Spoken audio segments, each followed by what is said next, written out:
Okay, good evening everybody. Welcome to the Planning Committee. Thank you for attending this evening on Tuesday the 13th of June 2023. My name's Councillor Alex Hilton. I'm the chair of the committee this evening. Councillor June Molyneux, who's usually the chair, has sent apologies as she's unwell today.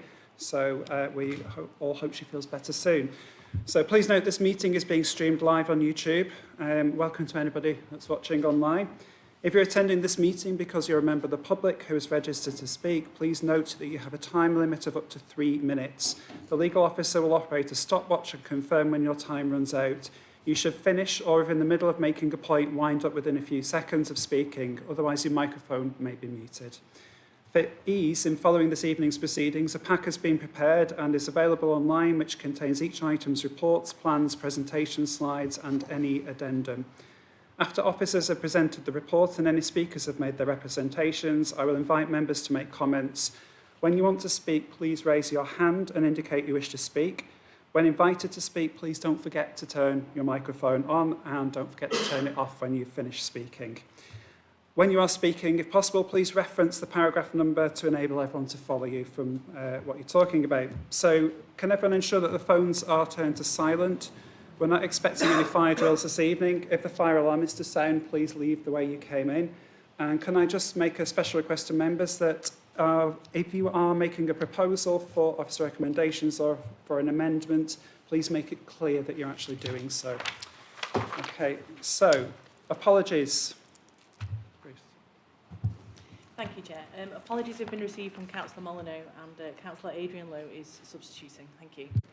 Thanks, Ruth. So, declarations of any interest. So, members are reminded of their responsibility to declare any pecuniary interest in respect of matters contained in the agenda. Does anybody wish to declare any pecuniary interest? Okay, that's a resounding no, so we'll move on. So, number 2, minutes of the meeting of Tuesday, the 23rd of May of the Planning Committee. Do I have a proposer for those? Councillor Whittam. I'll move it, Chair. Do I have a seconder? Councillor Ainsworth. Thank you. Okay, so decision that the meetings have been approved. Sorry.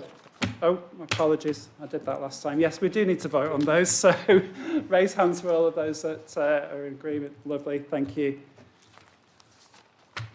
Okay. Minutes are approved.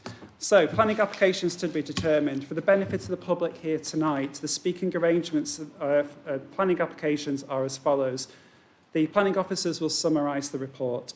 Registered speakers will be invited to speak in the following order. Objector, supporter, parish or town councillor, ward councillor, followed by the applicant or their agent. All registered speakers will be allowed to speak for 3 minutes, apart from a ward councillor who may speak for up to 5 minutes.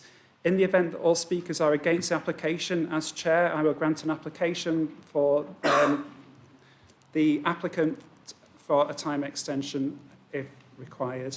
I would respectfully ask that members of the public who have not registered to speak to remain quiet throughout the proceedings. Okay, so planning applications to be determined. There are 4 applications this evening. So item 3A, this is land 53 metres west of Belvedere, 31 Darlington Street, Coppull, pages 5 to 78 on your report, and there is an update on the addendum. Adele will present the item. Officer recommendation is that planning permission is granted subject to conditions and a section 106 legal agreement to secure the following. A highways contribution of £3,000 for a traffic regulation order for additional weighting restrictions at the Darlington Street, Hewlett Street junction.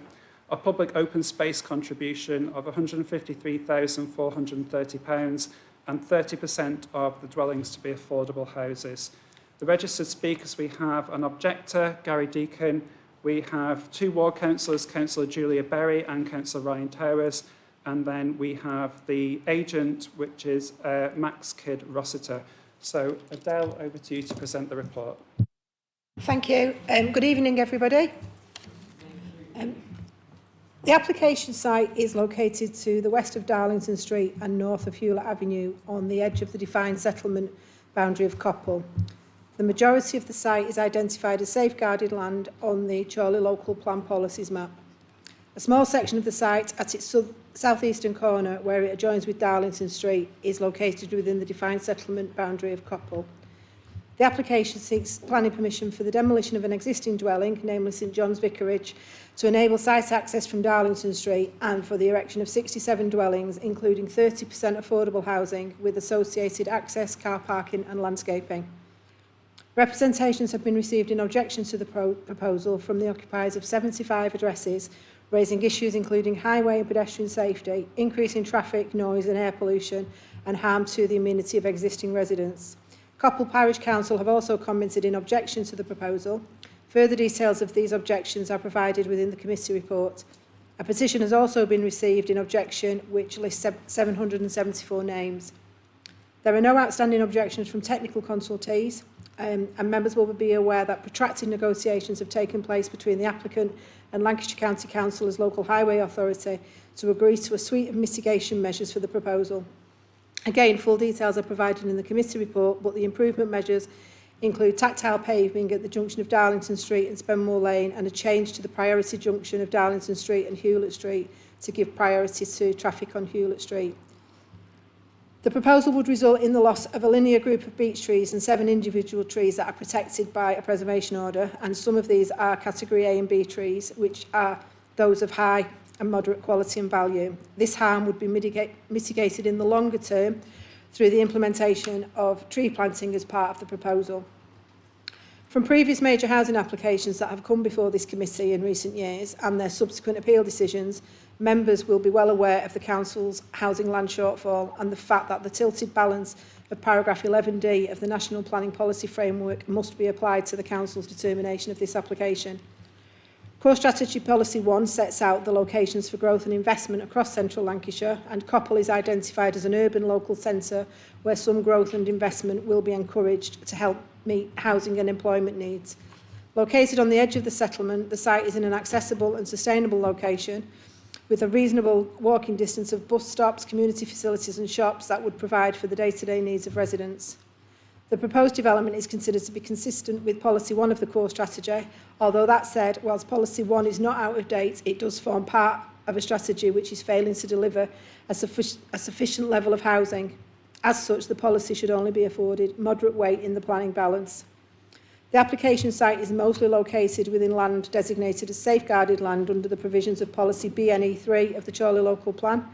This policy is a restraint policy and states that development other than that permissible within the Greenbelt or area of other open countryside will not be permitted on safeguarded land. The proposal is therefore contrary to Policy BNE3. However, this policy is out of date and can only be afforded limited weight in the planning balance. The loss of trees brings the proposal into conflict with Policy 10 of the Chorley Local Plan, which seeks to protect trees that make a valuable contribution to the character of an area, and this policy can be given full weight in the planning balance.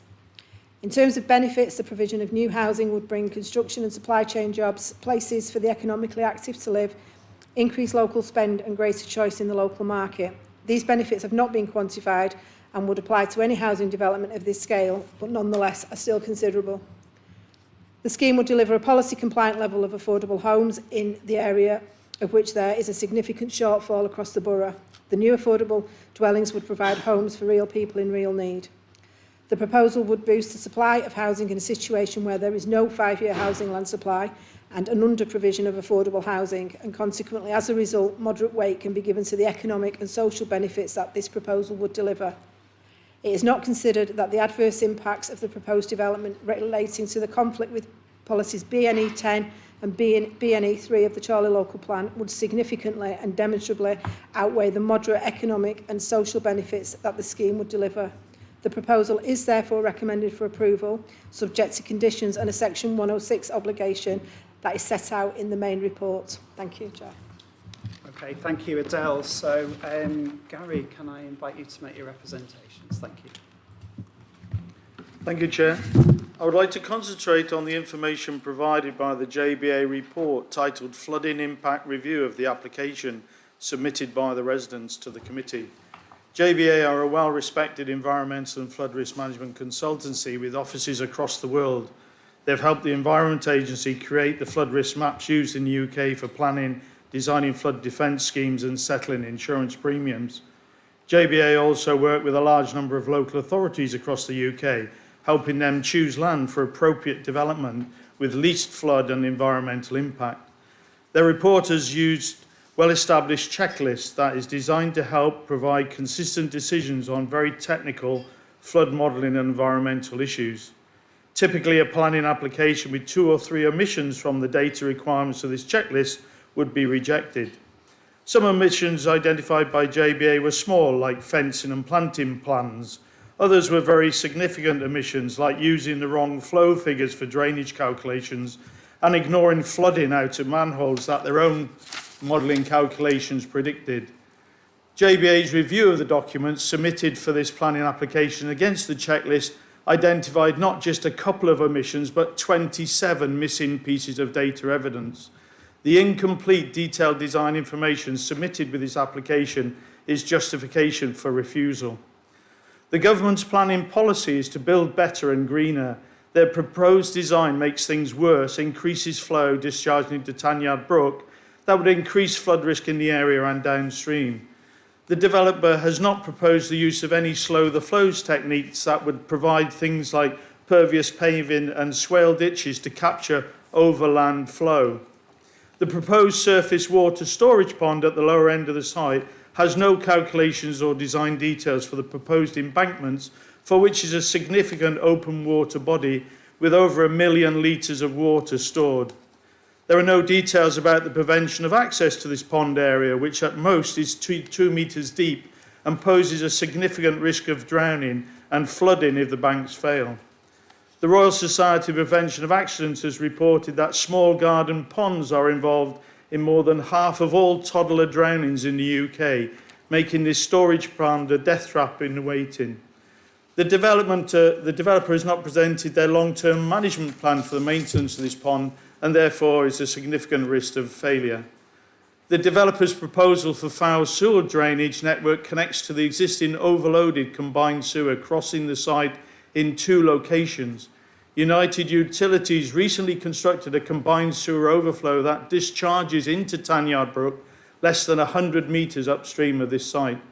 This development would increase the frequency of the CSO's operation, discharging untreated sewage into an open water course. Finally, the impact of traffic volume. Is that my time, is it? All right. I'll stop. It's hard, isn't it, to get things done in 3 minutes. Thank you for coming and making your representations. Okay, Councillor Berry, it's over to you. Thank you. Yeah, thank you, Chair. And thanks to Gary Rayleigh for highlighting the risk associated with this development, particularly creating, constructing an open water area which is probably about 2 metres deep.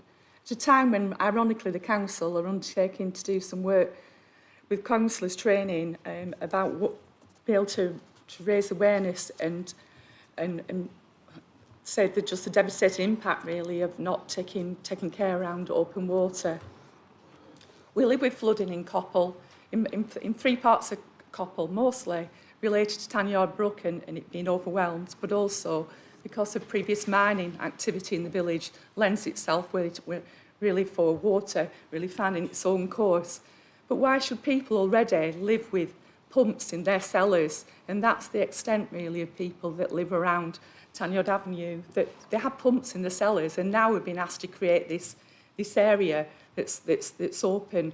And our kids play in the street. They wander around the fields, the woods. That's the nature of young people's lives in Coppull. They don't have a youth club anymore. They're reliant on playing in the streets, and we've got to make those streets safe for them. And when we introduce something like this, it's very, very disheartening, very, very concerning. It's going to carry on talking about safety, really, because that's what the National Planning Policy Framework is about. It's about ensuring that safe and suitable access to the site can be achieved for all users.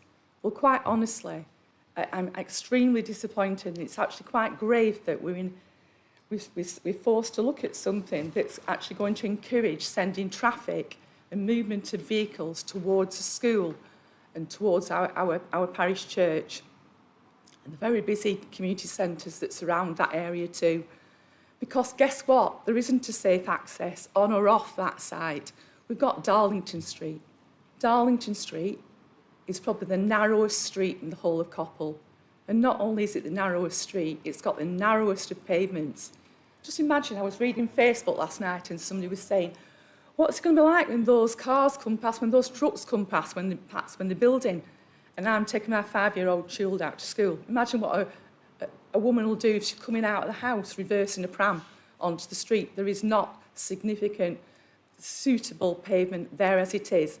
And that's not all Miller Home's fault. We've got these safety issues existing, and that's why this has been a great mistake to put this into the local plan as a safeguarding land. We're sort of compounding things. We're making a situation even worse by going ahead with a development like this. Just bear with me, I'm struggling to speak. I'm just a bit indisposed, but just one moment. I'm not even going to touch on the trees because I think my colleague Ryan will. Quite interestingly, the ward councillors this area are relatively newcomers to Coppull. We're not born and lived in Coppull, and probably we see things with fresh eyes, and probably we're quite aghast really about how much traffic we have to put up with. And I think this planning application does not lend itself well to actually increasing that traffic. Even Spenmore Lane, the natural corridor through the village, has very, very narrow pavements. And in the morning, you will see people sort of juggling with safety, but they're on the bicycles. The bicycles aren't on the roads, the bicycles are on the pavements. And, you know, and that's because the road isn't safe. In Coppull, we're famous for people getting run over on pedestrian crossings.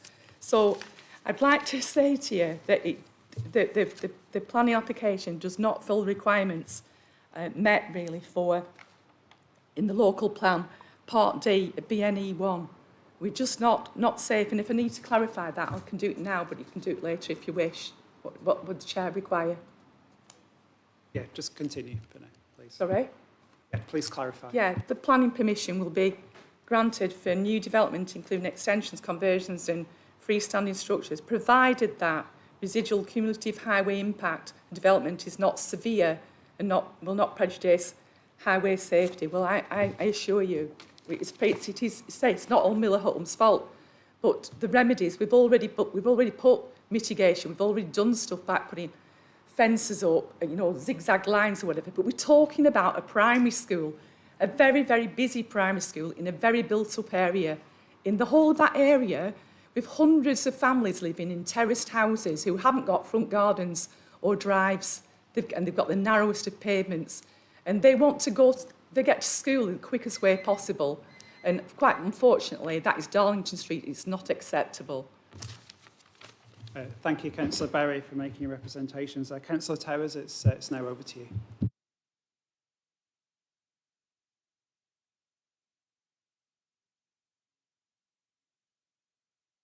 Commented on, and also Julia. Coppull and Chorley as a whole has a strong record on building houses. And it looks as though this government are punishing the good people of this logic of, the more houses that you've built previously, the higher the quota is in the future. But I'm sure local residents and members of this committee will see through this flawed logic. There are a number of real concerns that have been raised after many visits and conversations with residents in the area, a number of which I regularly witness myself as a resident in Coppull. There are a number of mature trees which have tree protection orders on them, which are proposed for removal near the vicarage. The mature trees play an essential role in the environment, and the number of mature trees and fields and wildlife that's reduced has a real impact on the environment, and it impacts the precious ecosystem. It impacts visually, and it impacts the population's health detrimentally if we're removing these vital ecosystems. The proposed mitigation of planting new trees may only replace this in 50, 60 years' time when they're fully grown. But the residents of Coppull are worried about today's environment and today's health.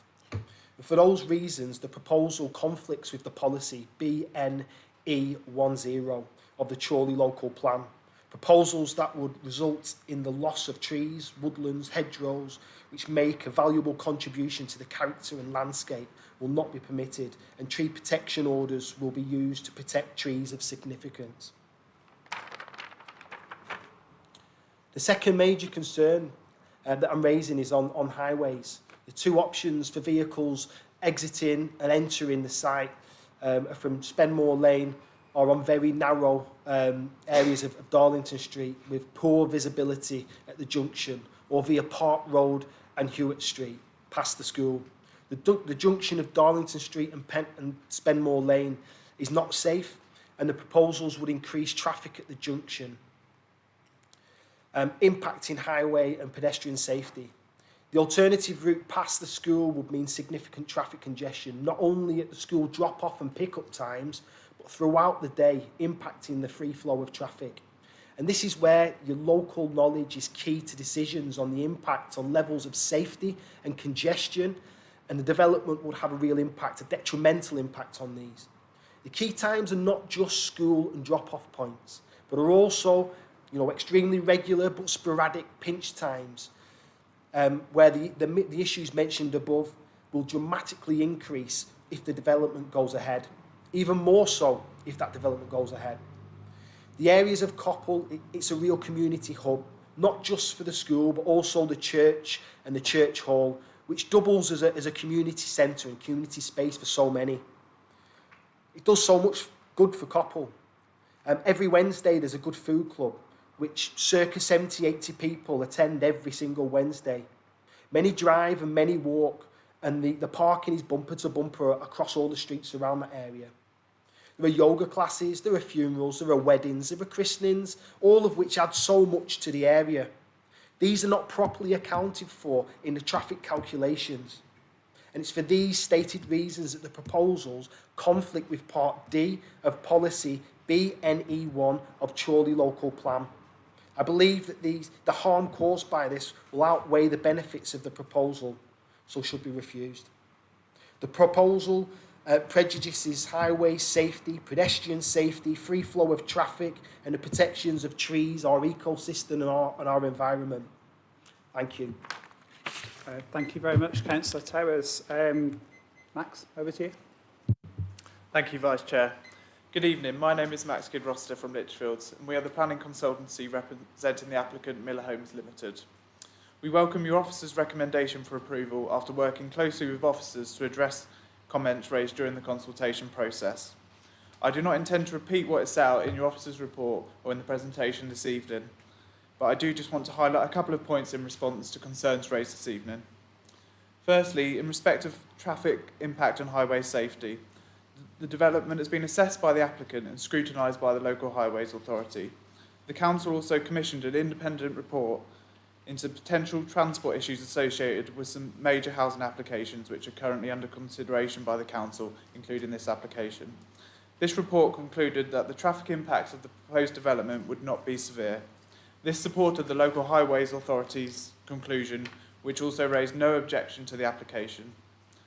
The applicant has agreed highways mitigation measures at the junction of Darlington Street and Spenmore Lane, as well as agreeing to pay for a traffic regulation order for additional waiting restrictions at this junction. Secondly, in respect of the JBA report raised by the gentleman to my left this evening, the local lead flood authority were reconsulted on the application after this report was prepared. Upon reconsultation, the flood authority reconfirmed that the proposals meet the required technical standards for flood risk. Finally, in terms of the principle of development, the site is designated as safeguarded land in your local plan. As you're aware, the council is unable to demonstrate a 5-year supply of deliverable housing sites. As your officer has concluded, this development will bring much needed housing to the area, including 30% affordable housing, which will provide a range of homes for both small households and families. This should be afforded significant weight.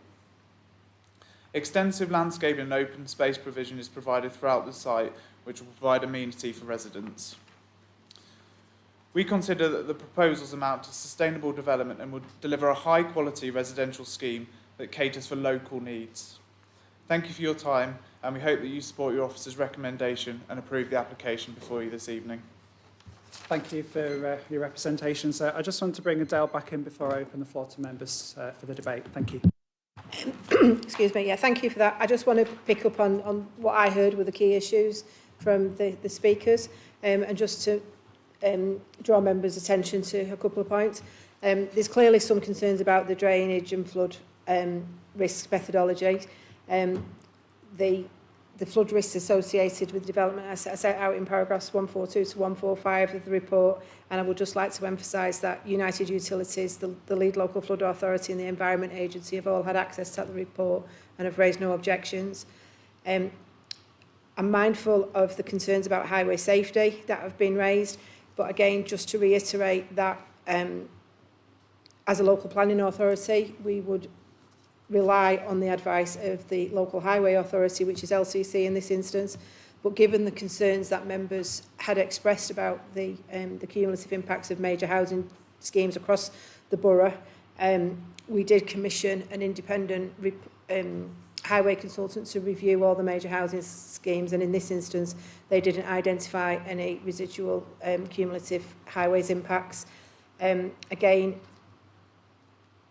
I am mindful that it's within close proximity of a school, and so just to draw members' attention to condition number 22, that sets out a requirement for a construction management plan, and that would require details of routing of the construction vehicles, timings of the deliveries, and we, as a local planning authority, could ensure that those activities take place outside of the school run times to minimise any potential conflicts.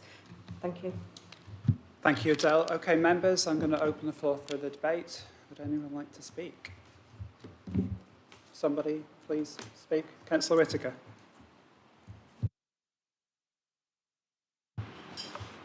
Thanks, Chair. Like a few of us, I went on the site visit. I know Coppull, my family come from Coppull.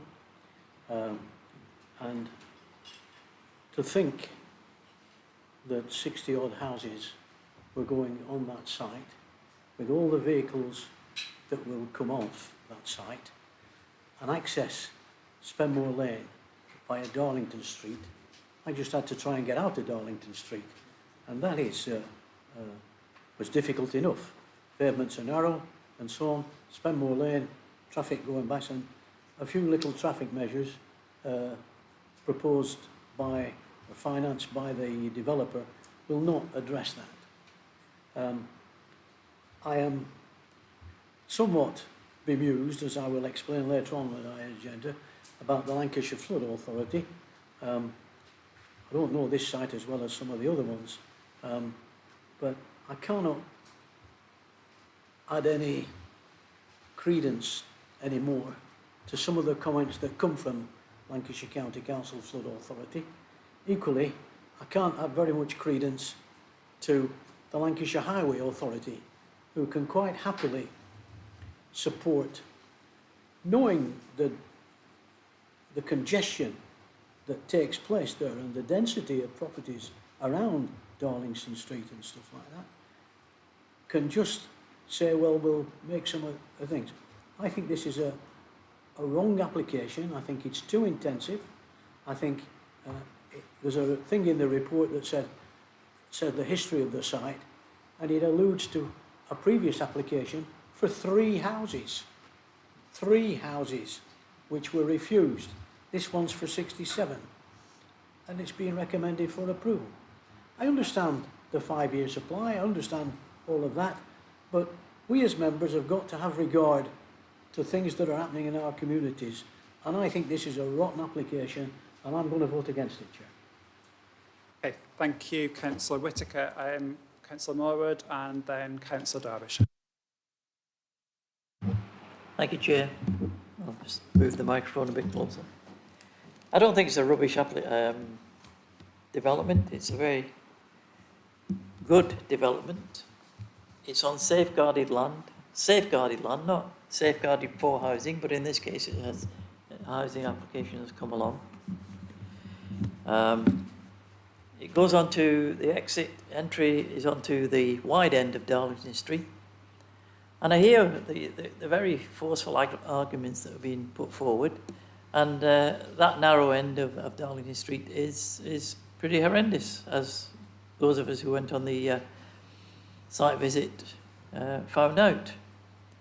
It was school time, and like every other school in Chorley and elsewhere at that time, it's pandemonium for half an hour or so. The trouble is, it's all well and good giving these forceful arguments and saying, we don't believe in the LCC Highways Authority, where they're a bunch of, don't understand it, they don't understand what's going on, they just rubber stamp it. That is nonsense. Yes, they have a sort of view that it's not their job to stop development, but they are professionals, and we have to accept it. They are the professionals in terms of highway, as the Highway Authority, and they have said that using their models, and we all know about models, but that's what we have to go by. The models say it will be okay. They're not all going to rush out to 9 o'clock, all 65 homeowners with 3 cars and all the rest of it. That just doesn't happen. But we had concerns, and as Adele has said, and it's very rare we do that, but they obviously took these points into consideration and appointed an independent highways consultant, as she said. And they too have come back and said, we think what is being proposed is acceptable. Sometimes though, going back to the LCC, I wish they would maybe think a little bit wider, a little bit more out of the box. I mean, I would have liked to have seen something that said, yes, it's okay, but may we suggest that maybe if we made the narrow end of Darlington Street a one-way system, it might be better. But they don't seem to do that, so we have to just accept what they come up with. It's, as safeguarded land, we've tried to resist many times now over this last year, based on the lack of a 5-year housing plan. And we have come a cropper time and time again. We've lost appeal after appeal, and we just cannot keep resisting this. Ultimately, hopefully when the new local plan comes along, we will have a 4-year plan and so forth. But at this moment in time, we haven't got the housing that's required, and we cannot go to yet another appeal, and I don't think we need to. I'm going to propose acceptance of this application. Thank you. Thank you, Councillor Moore. Councillor Derbyshire.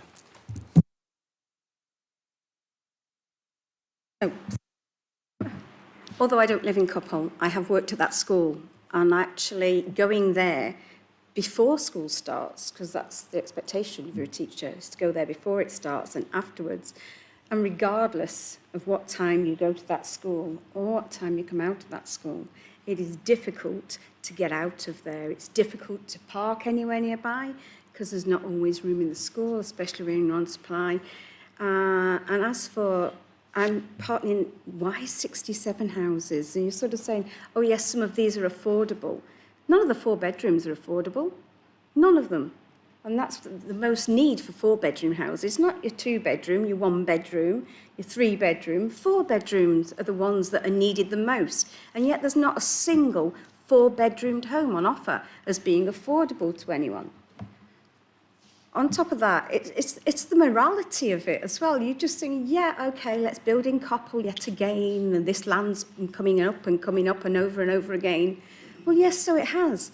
But that doesn't mean we can't say no sometimes. You say, oh, well, this is an objection, this is an objection. There must be something wrong, the fact that they've already allowed adjustments to be made. So it can't be okay, can it? It can't be right, or they wouldn't have allowed adjustments to the junction. So that's actually a recognition that there's something wrong, there's something not right.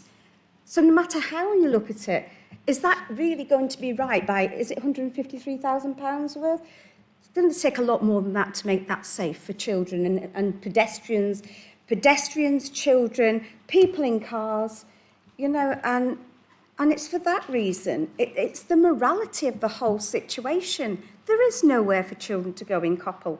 And we have, I think somewhere along the line, we have to have a moral responsibility as well as a legal one. And that's what I'm saying, 67 homes, not just 3, 67. You know, it's too much. It's in an already massively built-up area that has got, as so many speakers have said, has got serious issues. And the drains do overrun. You can't walk through Coppull when it's raining without getting your feet wet, as it is. So it is going to be worse, no matter what United Utilities have to say. So, to be honest, I'm going to vote against. Okay, thank you, Councillor Derbyshire. I'd just like to bring Adele back in just for a moment. Thanks. Yeah, members, I'm sure you don't need me to remind you that planning decisions fall to be determined against the provisions of the development plan and other material considerations. That includes the National Planning Policy Framework, and I hear the passion of you know, morality, but you know, at the end of the day, planning decisions are there to be made in accordance with the development plan. Thank you. Thanks, Adele. Councillor France, over to you. Thank you, Chair.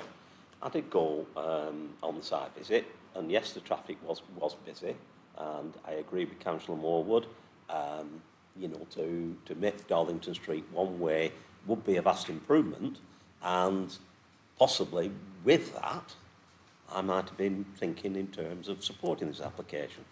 At the present moment, seeing how busy it was, I'm sitting on the fence a little bit, and I'll listen to other speakers.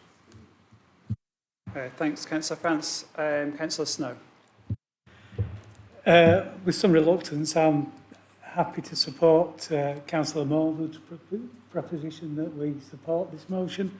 I've heard everything that's been said by the parish council and the Coppull councillors, and they're right about nearly everything, but if we don't pass this motion, we will lose it on appeal. All the technical advice that's been given to the council's planning officers support this application. The applicant has made some steps. It isn't a bad application. There are some good things about it. The things that things I definitely don't like is like the destruction of trees.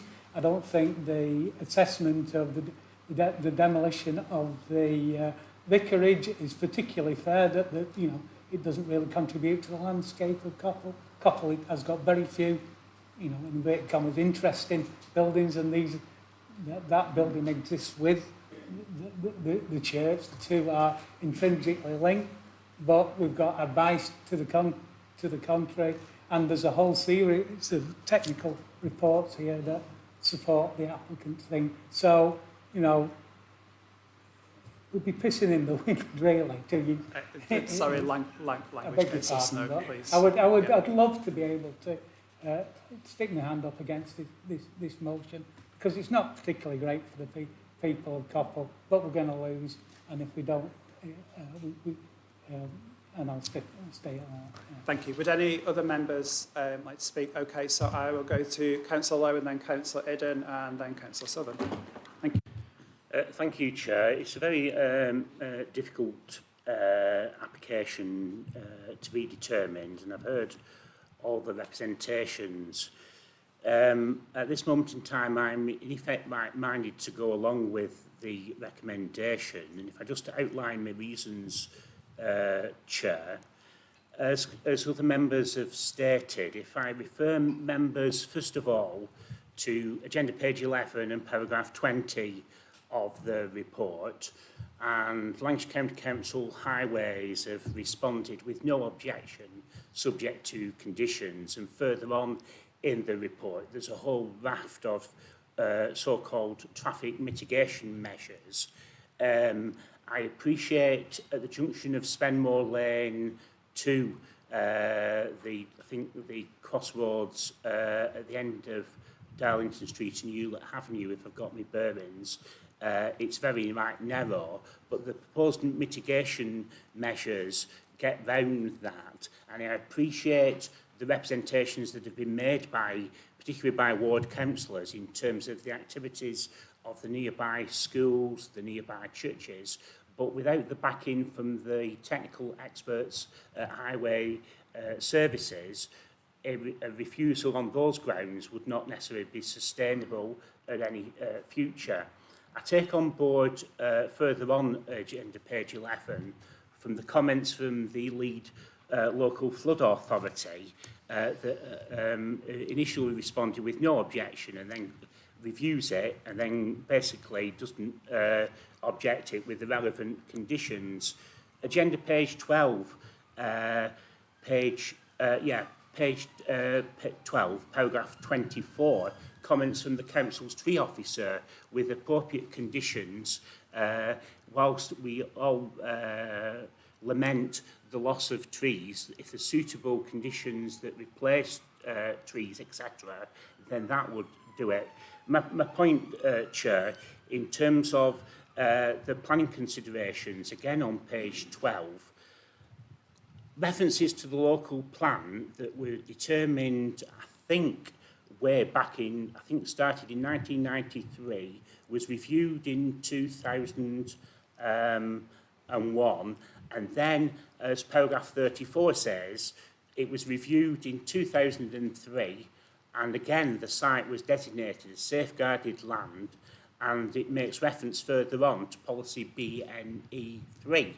But as the planning officer has stated, that in effect has been is outdated because times have moved on, and there's a whole raft of paragraphs within this report about what Councillor Morwood has stated. Time has moved on, and unfortunately we've had decisions against us. After saying that, Chair, it's not up to the planning committee. We have to determine each application on its own merits, and yes, while we put some weight to appealed decisions, we have to determine it on its own merits, but that has to be at the back of our mind about whether we've got sustainable reasons for refusal. And to be perfectly honest with you, I cannot find to my own satisfaction sufficient planning reasons to justify a refusal, so I would support approval. Thank you very much, Councillor Lowe. So, Councillor Idden. Thank you very much, Chairman. Councillor Law, you've left me very little to say, but just to get back to the issue, obviously if things were different and with a 5-year plan, we wouldn't be here tonight discussing this. We are where we are and we have to discuss it. And there is nothing in here that I can see that would be acceptable to turn it down. As far as highway go, they spend a lot of time looking at every application, and there's some mitigation in there and things that they would ask the developer to do, which I'm sure he will do. It's also been looked at by an independent highway expert, and they come to the same conclusion. I do take the point about schools, and I was involved with this for a long, long time. Schools are a very dangerous area, but obviously once the bathtub is full, it's full, and once the traffic's parked there, it's parked there. It's better parked there than speeding up and down in front of a school. It may be congested, but it is a lot safer. And as Councillor Law has eloquently put, there is nothing here that we can turn it down on. There is nothing in planning law or highway law. And unfortunately, if it was turned down, we'd just get another hefty bill. It would go to appeal and be passed. So I'll be voting for it. Thank you. Thank you, Councillor Idden. Councillor Southern. Yeah, thank you, Chair. As Councillor Lowe has already eloquently stated, he's covered most of what I was looking to. There are a couple of points in there that did cause me concern, but they don't seem to have been brought forward. The page 14 on page 14, paragraph 4, page 10, paragraph 14, subsection 4 states, and I quote, "The proposed site is a high-risk area from previous coal mining and shafts. Precise siting of these is not known. There's also contaminated waste on this site, which could cause harmful smells." It's also been mentioned before, subject to coal bore conditions. Now, I know a bit about coal, being a North East lad. That's obviously something for the developer's going to have to sort. I would have liked to have seen more done vis-a-vis traffic. I have actually visited the site. I didn't go with the group, I went on my own. The time I picked, I was actually able to exit the place quite easily. Having said that, looking at the local area, looking at the schools, etc., I could see there being pinch points there, and I would have liked to have seen more done with that. As Councillor Vittens pointed out, we've actually had 2 highway surveys done on here, and I'm struggling really to find an objection to that on the basis that 2 expert bodies have looked at that and said that the traffic situation is manageable. Now, it's very easy to say that there's 60-odd houses in there and it's going to cause massive traffic congestion. And I've seen this before particularly within my village, where we have the same objections raised. When diversity is worked into it, you never get the 67 cars coming out the driveway at the same time. It doesn't work that way, as Councillor Moore pointed out. That is something that should be brought into consideration. But as Councillor Evans pointed out, I see very little in here that we could reasonably object to, where we wouldn't end up with an appeal, where we'd have no say over what went on. We'd have no control over it, and it would be carte blanche for the developer to just do as the proposal states. So, on balance, I'm going to have to vote with this. I'll be voting for it. Thank you. Would any other members like to make any comments before I move to the vote? Councillor Derbyshire. When I was speaking before, yes, I did say we had a moral obligation, but I was pointing out that the traffic development suggested there was an issue, okay, and then they were trying to mitigate that. And I can see everybody's point. I can see everybody's fair point. Yes, and you know, if you went down a tick list, yes, this. But then that obviously is an issue because it's there. So I don't know if there's some sort of thing that we could suggest that it has to be sufficient to mitigate the traffic and things like that there, and not just a chosen aspect by the developer. I'll get Adele to come back and answer that for you. Thank you, through you, Chair. Essentially, it's been recognised that in order to make the development acceptable in highway safety terms, the mitigation works are required. Therefore, the implementation of the mitigation works removes any adverse cumulative highway safety impacts. That's a normal set of circumstances that will exist in any development proposal. Thank you. Okay, thank you. I'm now going to move to the vote. So I have had a proposer and a seconder to accept officer recommendations. So I will now move to the vote electronically. Thank you.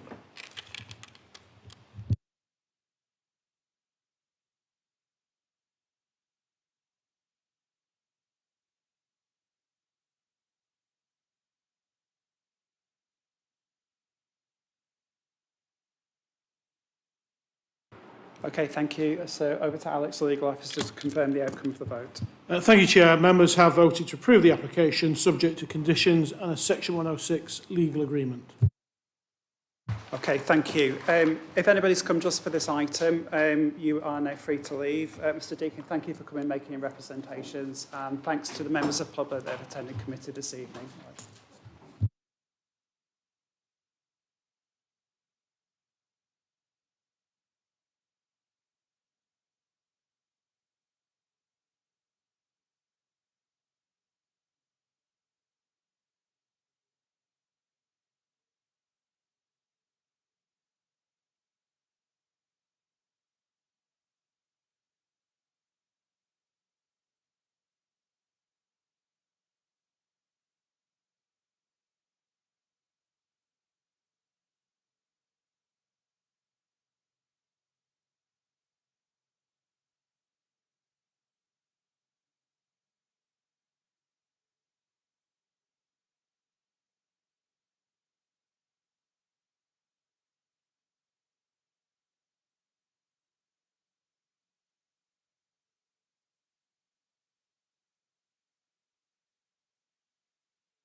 Okay, moving on. Good evening, everybody.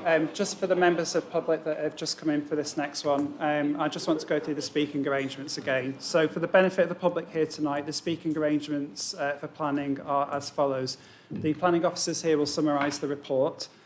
Then we'll have registered speakers in the following order: objector, supporter, parish or town councillor, ward councillor, and then the applicant or agent. All registered speakers are allowed to speak up to 3 minutes, apart from ward councillors, which may speak for up to 5 minutes. In the event that all speakers are against the application, as chair, I will grant the applicant or his or her representative an extension of time.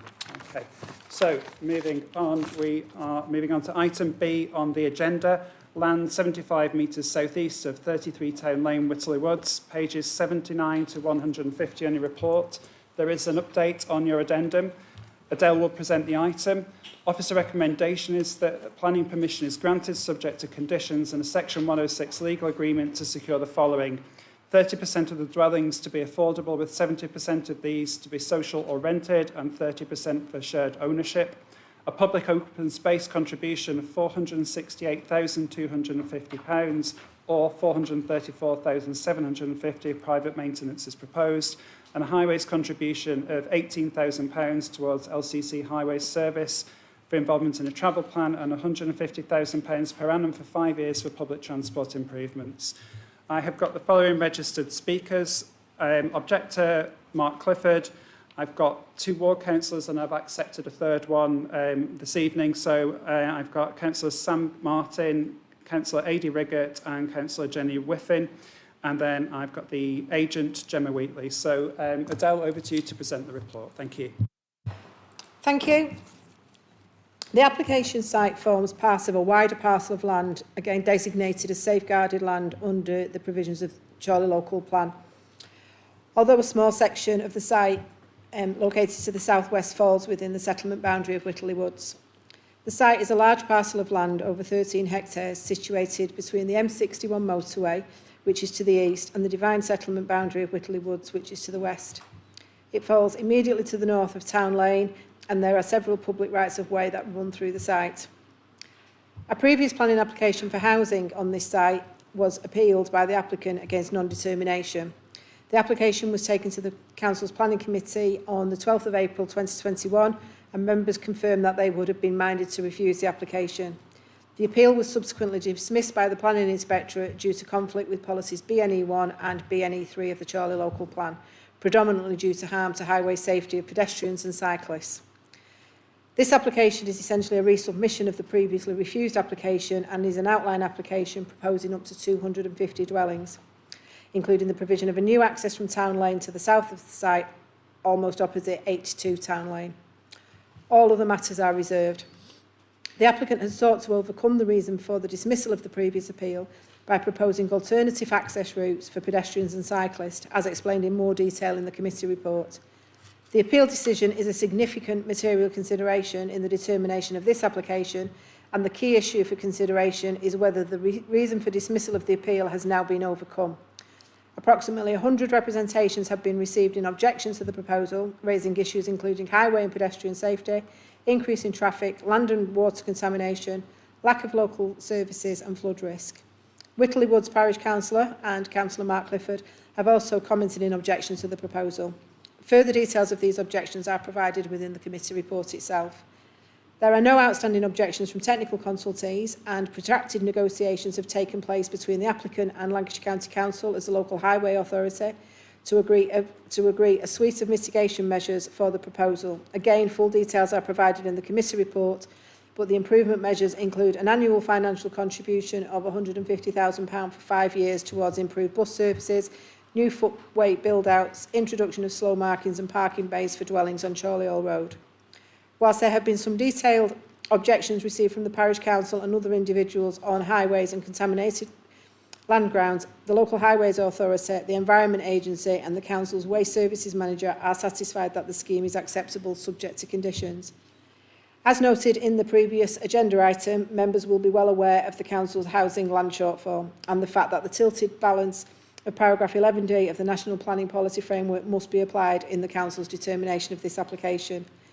Core Strategy Policy 1 sets out the locations for growth and investment across central Lancashire and identifies Whittle-Le-Woods as an urban local service centre where some growth and investment will be encouraged to help meet housing and employment needs. Located on the edge of the settlement, the site is in an accessible and sustainable location within a reasonable walking distance of bus stops, community facilities and shops that would provide for day-to-day needs of residents. The proposed development is considered to be consistent with Policy 1 of the Core Strategy, and that said, whilst this policy is out of date, it does is not out of date, it does form part of a strategy which is failing to deliver a sufficient level of housing. As such, the policy should only be afforded moderate weight in the planning balance. The application site is mostly located within land designated as safeguarded land under the provisions of Policy BNE 3 of the local plan. And again, this is a restraint policy that states that development other than that permissible in the Greenbelt or area of other open countryside will not be permitted on safeguarded land. The proposal is therefore contrary to Policy BNE 3. This policy is, however, out of date and can only be afforded limited weight in the planning balance. In terms of benefits, the provision of new housing would bring construction and supply chain jobs, places for the economically active to live, increased local spend and greater choice in the local market. These benefits have not been quantified and would apply to any housing development of this scale, but nonetheless are considerable. The scheme would deliver a policy-compliant level of affordable homes to the area of which there is a significant shortfall across the borough. The new affordable dwellings would provide homes for people in need. The applicant has volunteered to provide a net gain in biodiversity at the site that goes far beyond the 10% net gain, which will eventually become a requirement of most development proposals. As net gains in biodiversity are not required to make the scheme acceptable, they should be weighed as an environmental benefit of the proposal of moderate magnitude. The proposal would boost the supply of housing in a situation where there is no 5-year housing land supply and an under-provision of affordable housing, and as a result, moderate weight can be given to the economic and significant weight to the social benefits that the proposal would deliver. It is noted that concerns have been raised from objections with regard to the former landfill sites in the area and the impact that this could have on future occupiers of the houses on this site. Former landfill sites lie outside the boundary of the application site and the applicant is therefore not explicitly required to investigate these, only to consider the risks that the site in its current state may present. Based on the available evidence as part of the site investigation work, and a planning condition has been recommended by the Council's Waste and Contaminated Land Officer requiring that no development shall commence until a full site investigation has taken place with regards to potential ground contamination and a remediation strategy produced to deal with the risk associated with any contamination of the site has been submitted and approved in writing by the local planning authority. It's considered that the adverse impacts of the development that's proposed relating to the conflict with Policy BNE 3 of the Chorley local plan would not significantly and demonstrably outweigh the economic, social and environmental benefits that the scheme would deliver. The proposal is therefore recommended for approval, subject to conditions and a Section 106 obligation as set out in the main report. Thank you. Thank you, Adele. So the first speaker is Mark Clifford, who is here as an objector rather than a ward councillor. So, just before you set the time, can I just make a correction, please? I'm not a Whittle-Le-Woods parish councillor. I'm the county councillor for the area, just to clear that up. Thank you. You're registered as an objector. No, but Adele described me as the Whittle-Le-Woods parish councillor. I'm county councillor. Right, you're registered as an objector, Yeah, so would you like to make your fine. representations now, please? Thank you. Thank you, Chair. Members of the committee, I implore you to reject this application. This resubmission with only a few minor amendments does not stack up. This evening, I submit new evidence as to why this application should be rejected. It was not known at the time to actually put it in the last appeal. You will have seen that Lancashire County Council has not asked for a financial contribution towards school places.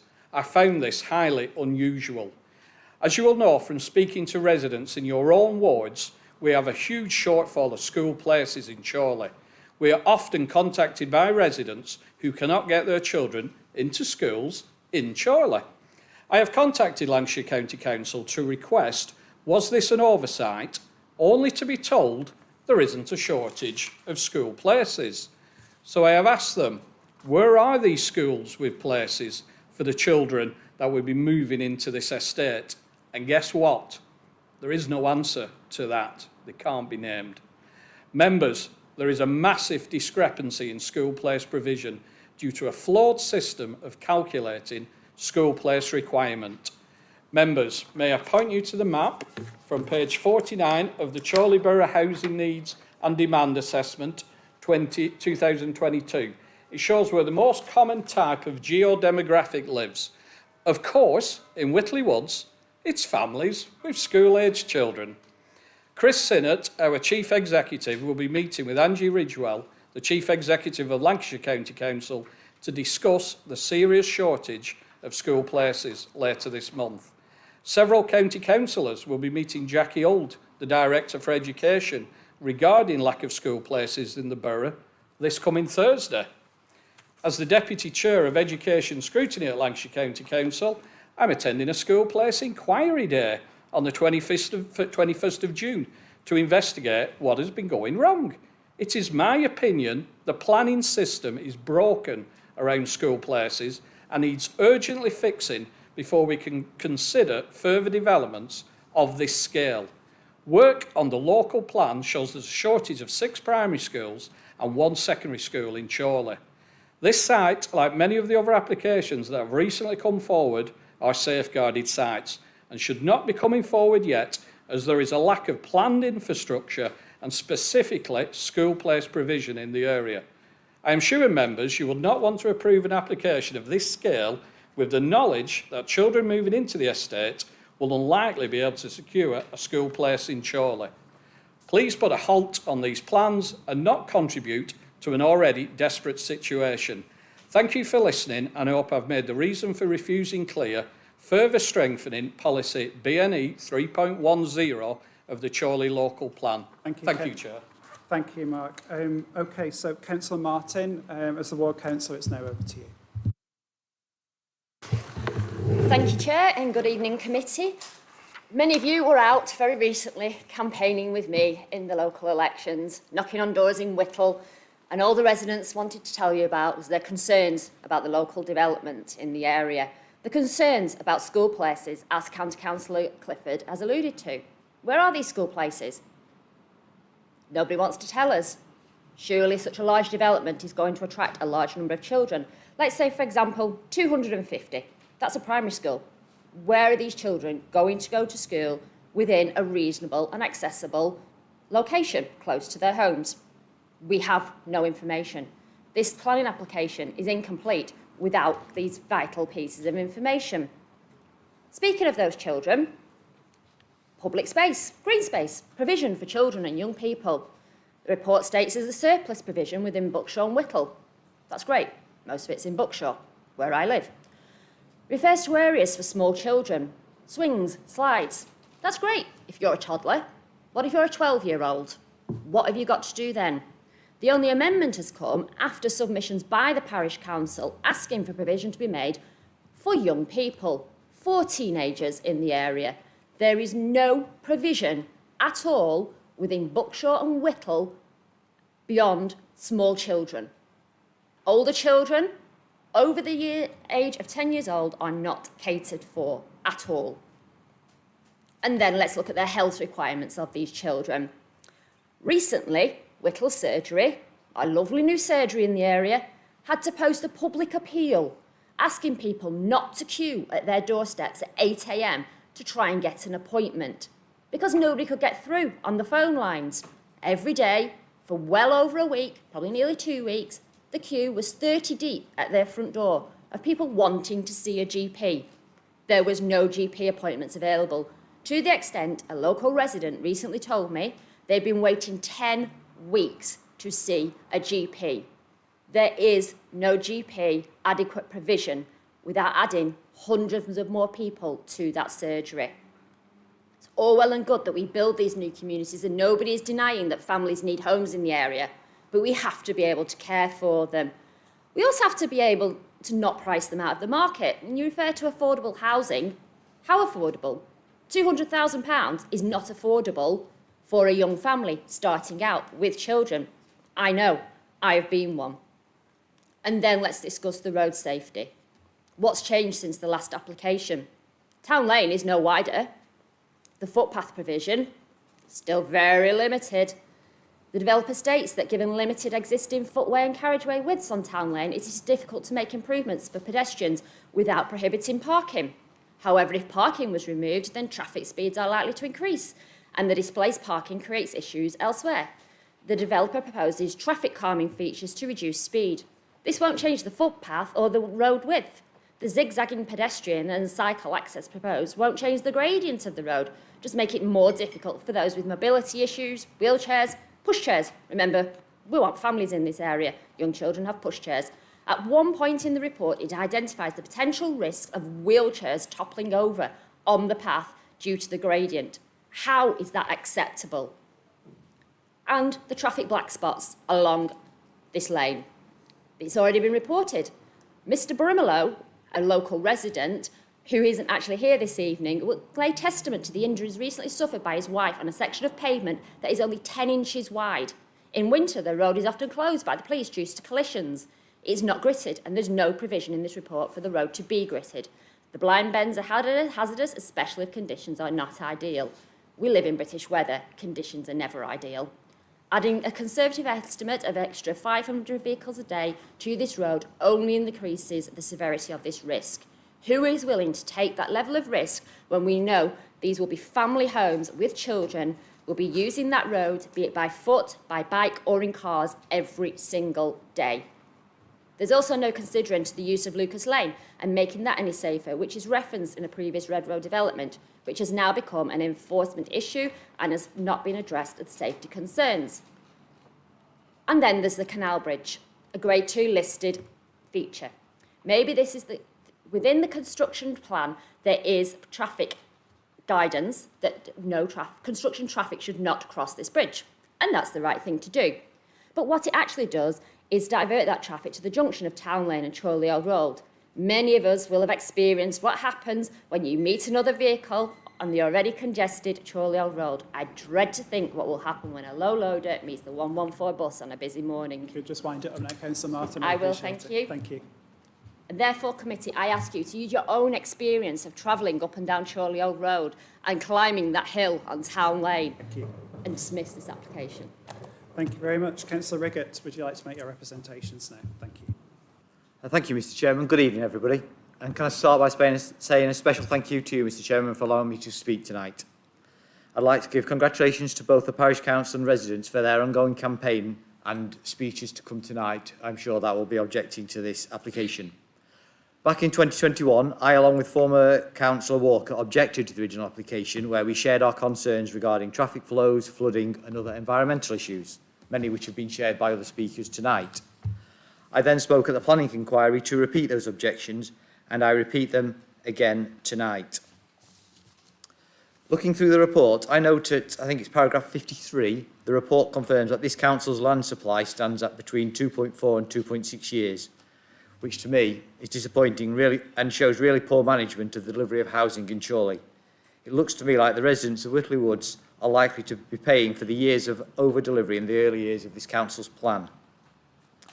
Looking and reflecting on the comments about the traffic in this application, it appears to me that there is actually consensus between the applicant's traffic consultants and the Statutory Highways Authority and this council's independently commissioned advice, which hasn't been presented to confuse residents in that manner from what I have seen ahead of tonight. I would urge all those watching and following up on this application to rewatch Councillor Morewood's earlier comments tonight on the professionalism of the Statutory Highways Authority and note the clarity of his view. I think we should always recognise the professionalism of officers, whatever council or at, whatever role they're serving, and not assume that their advice is anything other than their professional advice. The other areas I wanted to speak to, I wanted to say, looking towards the recommendations, Mr Chairman, I disappointingly note that the application is recommended for approval, and I would urge the committee, as I know they will do, to reflect carefully on the views residents and other councillors have shared tonight before they decide on what to do. If it is to be approved, and as the report does propose this, can I ask the committee to consider conditioning the requested public open space contribution is actually spent in the Buckshaw and Whittle ward boundaries, and ideally in the the Whittle-Le-Woods part of the ward. I believe similar requests have come from the parish council about where they would like to see investment in public open space. I don't think I have much more to add to that. Thank you, Mr. Chairman. So I would like to thank everybody for listening, and I look forward to hearing the committee's deliberations. Thank you. Thank you, Councillor Riggott. Okay, Councillor Whiffen, would you like to make representations? Thank you. So I'm speaking today against the application for residential development on Town Lane at Whittle-Le-Woods because the nearest residential properties to the proposed site are part of my ward, which is Chorley North East Ward. So firstly, I want to talk about the inspector's assessment. They're arguing for the approval of the proposed housing development site because Chorley's housing needs have changed significantly since Core Strategy 4 paragraph 74 was written 5 years ago. But I don't agree with this assessment because the requirement in Policy 4 isn't expressed as an overall amount to be met during a planned period. It's expressed as a minimum annual requirement. And Policy 4 doesn't refer to the potential oversupply that Buckshaw Village contributes to Chorley's growth, and therefore it doesn't mention that the minimum housing requirement has already been met. Because of this Town Lane proposed development should not be approved, in my opinion. I'd also like to talk about the lack of infrastructure in the area. There simply isn't enough of it, as Councillor Martin just spoke about, to cater for the needs of the current residents of Whittle-Le-Woods as it is. The proposed site, in my opinion, contradicts the very first policy of the Central Lancashire Core Strategy, Policy BNE1, because according to the Central Lancashire Core Strategy, the only types of development in smaller villages such as Whittle-Le-Woods that should be considered acceptable for development are proposals which meet the local needs. It's not the case here. There isn't enough school places, as was mentioned earlier, dentists or doctors. The new doctor surgery in Whittle-Le-Woods is already oversubscribed, even though it's only been open for, like a year? It doesn't make sense to add additional strain to village services which are already struggling. I also don't think it's been considered that Chorley already suffers a huge strain of commuter migration from London, Birmingham and Manchester because of its location to the motorway and because of the amount of building we are already doing. Whittle-Le-Woods is very close to Junction 8 of the motorway and already feels that commuter strain. We shouldn't be making it harder for the residents by building more and drawing more commuters straight to the town and straight to the village. I'd also like to talk about the highways and how dangerous the road and pavements alongside Town Lane are. Confusingly, Redrow think vehicles will only turn right out of the estate, but obviously they won't do that. Many will turn left, end up on Town Lane Canal Bridge, which is a real pinch point, as was just briefly mentioned. It's got a narrow width and no pavement, which means that only one car can pass through at a time, and anyone who has any accessible needs or use a pushchair is forced to walk straight down the middle of the road.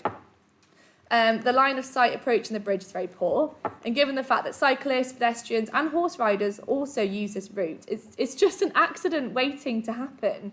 We shouldn't be increasing the danger by developing and increasing the number of people needing access.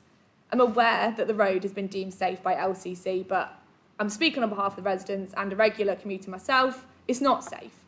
Cutting back the hedges, which was a suggestion by LCC, it's just not going to suffice. The narrow road has blind bends, which only increases the danger for the almost non-existent pavements. And I strongly suggest this highways decision be reconsidered for the safety of the residents. Therefore, I propose that application for development on the south-east of 33 Lane, Town Lane, should be refused today. Okay, thank you, Councillor Whiffen. Gemma, over to you. Good evening, Chair and members. My name is Gemma Wheatley and I'm a Senior Associate Director for SCP, who are highway consultants to Redrow Homes. I've been involved in this application since 2016 in the master planning of the site and in development of access options. To reiterate, the application before you has just one difference between the previous outline application, which went before the inspector, and that is the location and form of the main pedestrian and cycle access. The previous application had a long and windy route from the most westerly point of Town Lane, which the inspector concluded the combination of steep gradients for some distance, potential for user conflict and lack of surveillance would result in the path appearing unattractive and potentially unsafe. As a result, SCP have worked collaboratively with LCC and based on a joint site visit decided the best location for the access is approximately midway along the site frontage on Town Lane. The new access option has a ramp which is shorter, will be overlooked by existing and proposed developments, and a gentle gradient in line with standards. This is fully supported by LCC as Highway Authority. The access will link to a build-out on Town Lane as part of priority working measures to slow traffic in the vicinity of the access. As a result, the crossing distance is just 3.7 metres and will tie into existing footway on the southern side of Town Lane. There will be 2 other locations for pedestrians to access the site, a gradual stepped route through the open space at the western end of the site frontage, which will act as a recreational route. There will also be a footway cycleway running alongside the vehicle access at the eastern end of the site frontage. The latest proposals represent attractive and safe opportunities to the site for pedestrians and cyclists when no one is denied access. It also offers an alternative route for existing pedestrians to reach the public rights of way within the site and gives an alternative option to navigating 71 to 74 Town Lane. All other issues, including off-site highway works, have been agreed as part of the negotiations with LCC and the inspector at the last appeal. These include the new bus stops, priority working at the bottom of Town Lane, new cycle signage, slow markings and new warning signs on Town Lane. In addition, a contribution of £150,000 per year for a period of 5 years will be made to improve frequency and extend the service times of existing bus services. These will benefit not just future residents, but all local residents along these routes and provide a one-off opportunity to secure improved bus services at no cost to the authority. LCC have concluded the PED cycle access provides gradients in line with the recommendations of DfT's inclusive mobility documents, and that the developer has made a number of amendments considered by LCC to be sufficient to overcome reasons for refusal, and no highway objections are raised. The proposal is compliant with paragraph 110 of the NPPF, which states safe and suitable access to the site should be achieved for all users. Both the Highway Authority and Planning Authority are content there are no highway safety issues arising as a result of the proposals, and as such the scheme should be approved in line with paragraph 111. I therefore trust you will accept your officer's recommendation for approval and support this planning application. Thank you. Thank you. Absolutely perfect timing there as well. Just before I bring members in, I'd like to bring Adele back in to make some comments. Thanks. Thank you for that. Yeah, I just want to pick up on some of the comments that have been made by the speakers. In no particular order, it's just to clarify a few points. Just note on the addendum with regard to public open space that the provision for children and young people is to be on site, and there's a condition to require the details to be submitted, so that could incorporate any age group, not necessarily young children. With regard to ring fencing the contribution towards playing pitches for a particular area, members will be mindful that the playing pitch strategy is a borough-wide strategy, and therefore the determination of this application can't specify where that contribution would be spent. It would be determined through further assessments down the line. There appears to be some confusion about the methodology for the calculation of the 5-year housing land supply, and members of this committee will be fully aware of the government's methodology and why we're in this situation with a shortfall. In terms of over-delivery through the early stages of the plan period, I would just like to comment that essentially it was always anticipated that it would be front-loaded, if you like, and tailing off towards the end of the plan period. But at the public inquiry for the local plan, for those of you who were involved with that, you'll be mindful that the government-appointed inspector rejected a request for a phasing plan to be incorporated into the local plan. And I think that was all the comments I just wanted to come back to you on. Obviously, if you've got any queries, then please ask. Thank you. Okay, thank you, members. I'd like to open the floor up to debate. Over to you. Councillor France.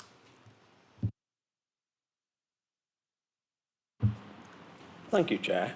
I voted against this application when it came in front of us. I mean, I know that was a member's decision, but I also felt that there's too much traffic. It's too dangerous in town. And I spoke at the appeal as well, and I would like to propose refusal of this application. I think if you go to paragraph 4, there are a number of items on there that were put forward in the last appeal. This is an appeal we won, and in there it says the applicant fails to demonstrate that the proposed development can be safely accessed on foot, cycle and bus stops. And I know we have a new access now, and not within desirable walking distance of the site to allow use of public transport. There's no public transport on Town Lane. The footways on Town Lane are of inadequate width, and no improvement measures of the public rights of ways in the area are proposed by the applicant. There are parts of Town Lane that does not even have a footpath, never mind in the adequate ones. The applicant has also not proposed any measures to overcome the numerous constraints on Town Lane. The proposal is therefore contrary to policy BNE1 of the Chorley local plan. But you'll also find that later on in the appeal, the inspectorate says pedestrians and cyclists are important and will fail to provide a suitable alternative access. Now, we have done that, but obviously people are going to turn left out of that site. If you go left out of that site, it then becomes dangerous. You've got the Canal Bridge, you've got areas without a footpath, you've got a primary school.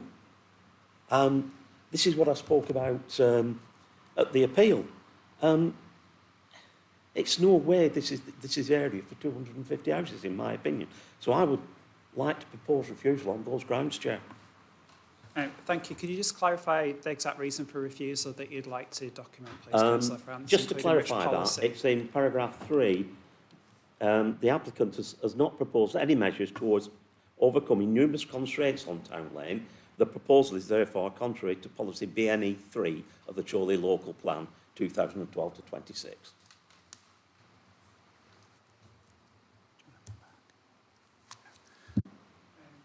Okay. Any other members like to speak? Somebody, please. Councillor Derbyshire. Again, I know I'm coming through it from, like I say, a school teacher's point of view, and far too often, and certainly in Buckshaw and Whittle, there are, even though we've had a school built in Buckshaw not that long ago, there is still a massive demand, over demand for places, and nearly every school you go to has got waiting lists and waiting lists. So if you then build 250 houses, I agree with the ward councillors and the county councillor, where are they going to go? And there is nowhere for them to go, because I've worked in many schools in Chorley and Preston, and at the end of the day, they've all got closed waiting lists because they've got massive waiting list numbers on them. And that's everywhere you go. And like I say, even though they built not that long ago a school, Trinity, in Buckshaw Village, they're still oversubscribed. So that's the reason I would support the ward councillors against this proposal. I'll just bring Adele back now. Yeah, thank you for that. I am mindful that the local education authority have responded to the technical consultation and stated that they don't require a contribution towards education. At this point in time, when the decision needs to be made, we need to rely on that consultation response. I actually did query it with the LEA, and they have come back to me and confirmed that they are not seeking a contribution.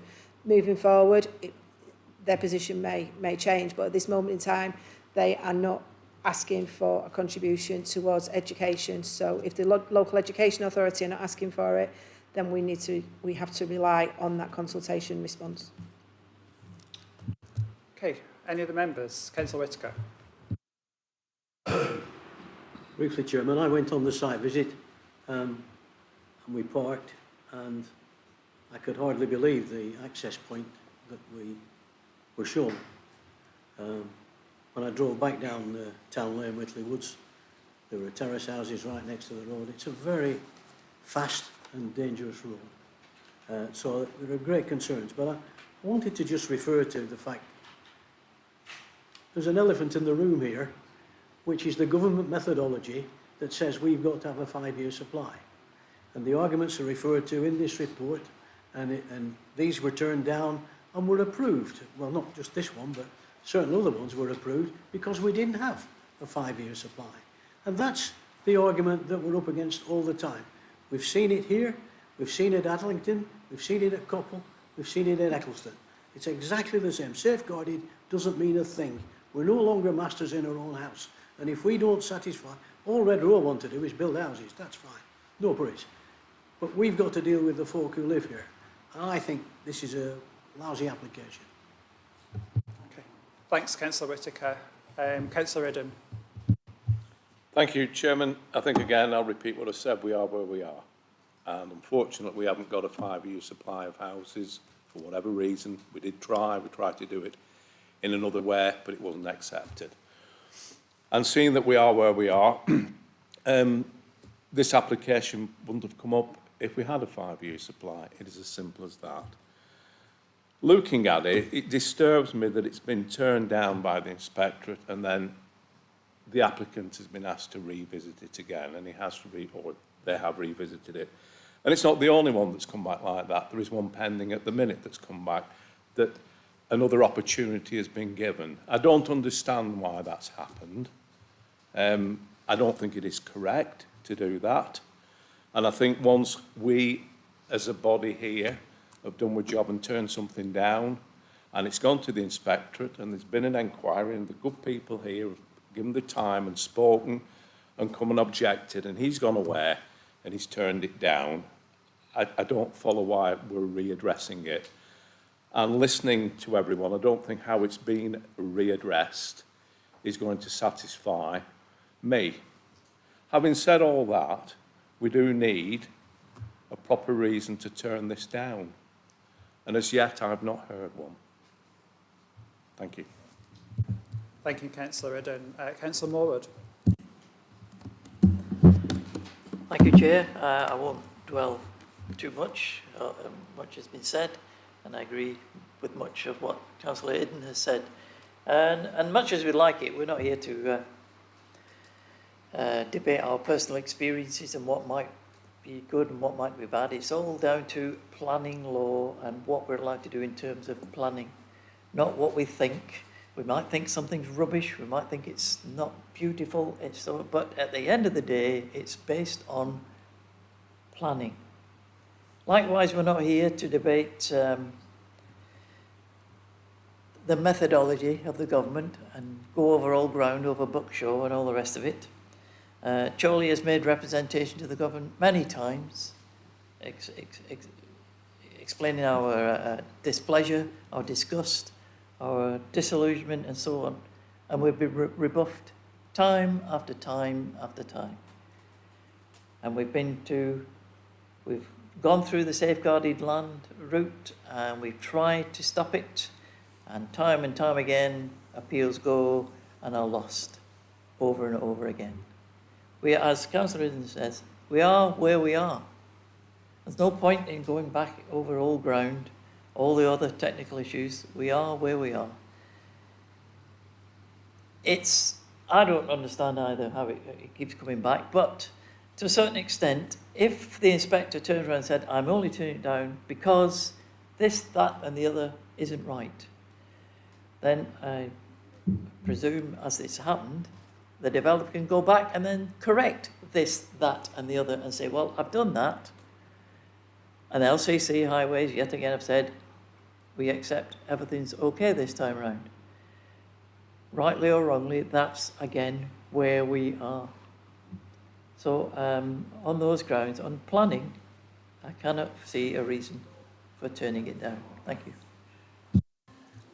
Okay, any other member like to contribute? I've got a proposer for refusal so far, and that is it. Would anybody like to say anything else? Because we can't vote right now.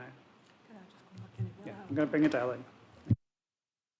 Just to focus minds, members, you will be aware that when this committee resolved to be minded to refuse previous applications, that all the evidence was heard in a public inquiry, matters of all the other technical matters, including highway safety, and ultimately the inspector concluded that the reason there was a highway safety issue related to the lack of facilities for pedestrians and cyclists.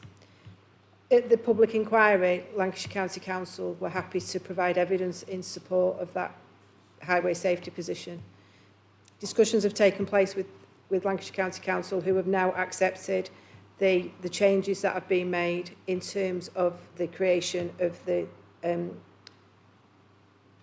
the footpaths and the cycleway for movements of pedestrians and cyclists. Again, we've had that looked at independently by a highway consultant. So from a technical professional expert point of view, the conclusion of the assessment and the review of the evidence has concluded that there is no adverse impact in highway safety terms. There are no other technical matters that have not been resolved and that were not rehearsed at the public inquiry. So I just want you to be aware of that and the position of the professional technical experts. I think it's important that you understand that it's been looked at by LCC and it's been looked at again by independent highway consultants who've both concluded that it is acceptable, the provisions that have been incorporated into the scheme. Thank you. Councillor Eden.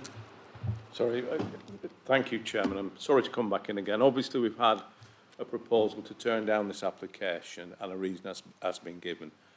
What I'd like to know, is that reason acceptable or is it not? If it's not acceptable, there is no point doing it whatsoever. I'll refer you to Adele. I can only reiterate what I've just said. And I understand the frustration that applications are resubmitted, but in the planning world, a refusal is often a route map and a road map to an approval. The only time it gets frustrating in the planning world where there's, resubmission after resubmission within a couple of year period. The Highway Authority is satisfied that those inadequacies of the previous scheme have been overcome. So on that basis, whilst it's a reasonable proposition to advance, there's no evidence to support it from a technical point of view. Thank you. Okay, so currently I have a proposer for an amendment to refuse officer recommendations. That hasn't been seconded, and I've not had a proposer or a seconder for any officer recommendations. So would anyone else like to add anything to the debate? Councillor Derbyshire and then Councillor Morwood. I'd like to second the proposal to refuse on the grounds that Councillor Francis put forward. Would anybody else like to add anything? Councillor Morwood. I'd like to propose acceptance of the officer's recommendations. Is anybody prepared to second that? Councillor Lowe, Councillor Snow. Councillor Lowe, I saw you first. Thank you, Chair. I reluctantly second the proposal, i.e. the officer's recommendation. And I do have to, in effect, reiterate and emphasise paragraph 7 of the report on page 50 of our papers. Adele has touched upon it, but it actually states there in black and white, we're asked as a planning committee, the appeal decision is a significant material consideration and the determination of this application, the key issue for consideration is whether the reason for the dismissal for the appeal has now been overcome.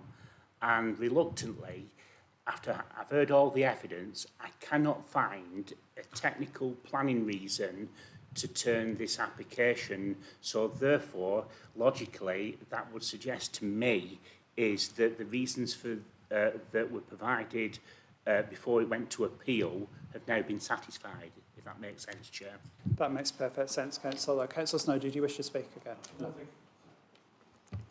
Nothing to add to what Aidan said, Councillor Lowe said. Okay, would any other member like to contribute to the debate? Okay, that's a no. So I'm going to move to the vote. I'm going to take the amendment first. So this is the vote to refuse officer recommendations proposed by Councillor France, seconded by Councillor Derbyshire for the reasons given by Councillor France. So just to be clear, we are voting to refuse officer recommendations.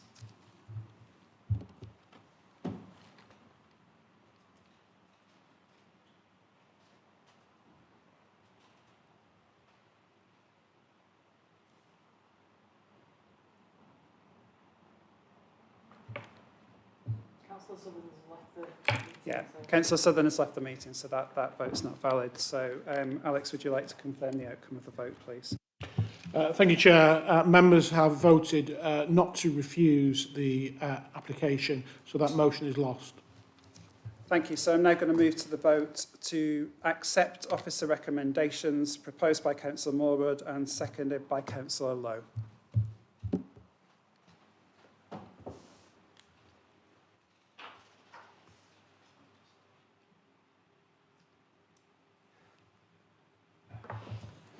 casting vote. Okay, I now have the casting vote as the chair, and I'm going to stick with my original vote. I'm voting in favour of officer recommendations. Alex, would you please confirm that? Thank you, Chair. Members have voted to approve the application, subject to conditions and a Section 106 legal agreement. Thank you. We got there. Right, so if there's any members of the public that have come or councillors for this item and wish to leave the chamber, please feel free to do so now. Thank you.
Okay, thank you everybody.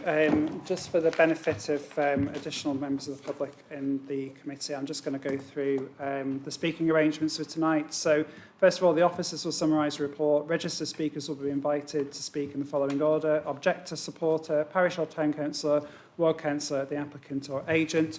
All registered speakers can speak for up to 3 minutes, apart from a ward councillor who can speak up to 5 minutes.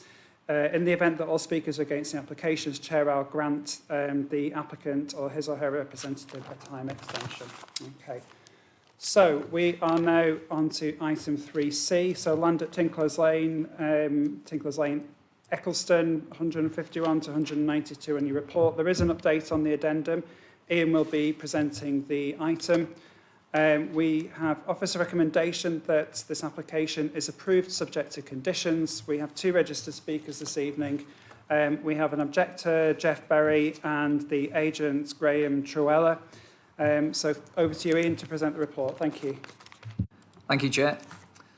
This application seeks reserved matters consent, including details of appearance, landscape, layout and scale of the site for the erection of 65 dwellings pursuant to an outline planning permission that was granted on appeal in February 2022. The application site is an open agricultural field at the western edge of Eccleston between Tincklers Lane and Doctors Lane. The principle of the development has already been established under the outline planning permission. Therefore, the key issue to consider here is whether the details of the reserved matters application are acceptable. The proposed dwellings themselves will be of a traditional design style with parking to the front or sides and gardens to the rear.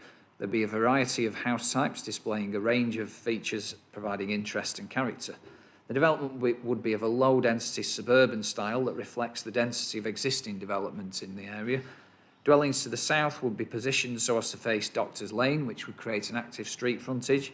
Peripheral trees and hedgerows would be retained where they are of most value, whilst an existing pond would be retained as public open space. The development would respond positively to the surrounding features and would have a degree of character such that it would accord with the Council's design standards. There will be no unacceptable impacts on residential amenity as a result of the proposals, whilst the relationship between the new dwellings will be acceptable and is well considered, and there will be adequate areas for private amenity serving each plot. The site will be accessed from Doctors Lane as approved at outline stage.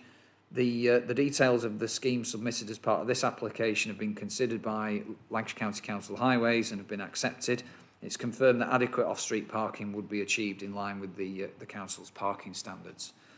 23 affordable dwellings will be provided on site in line with the terms of the outline planning permission and will be split between 2 areas of the site.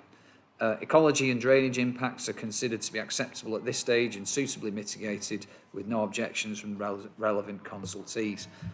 Members should note that applications to discharge conditions of the outline planning permission are currently under consideration and include, amongst other things, surface water drainage details, which have been a source of concern for some of the residents.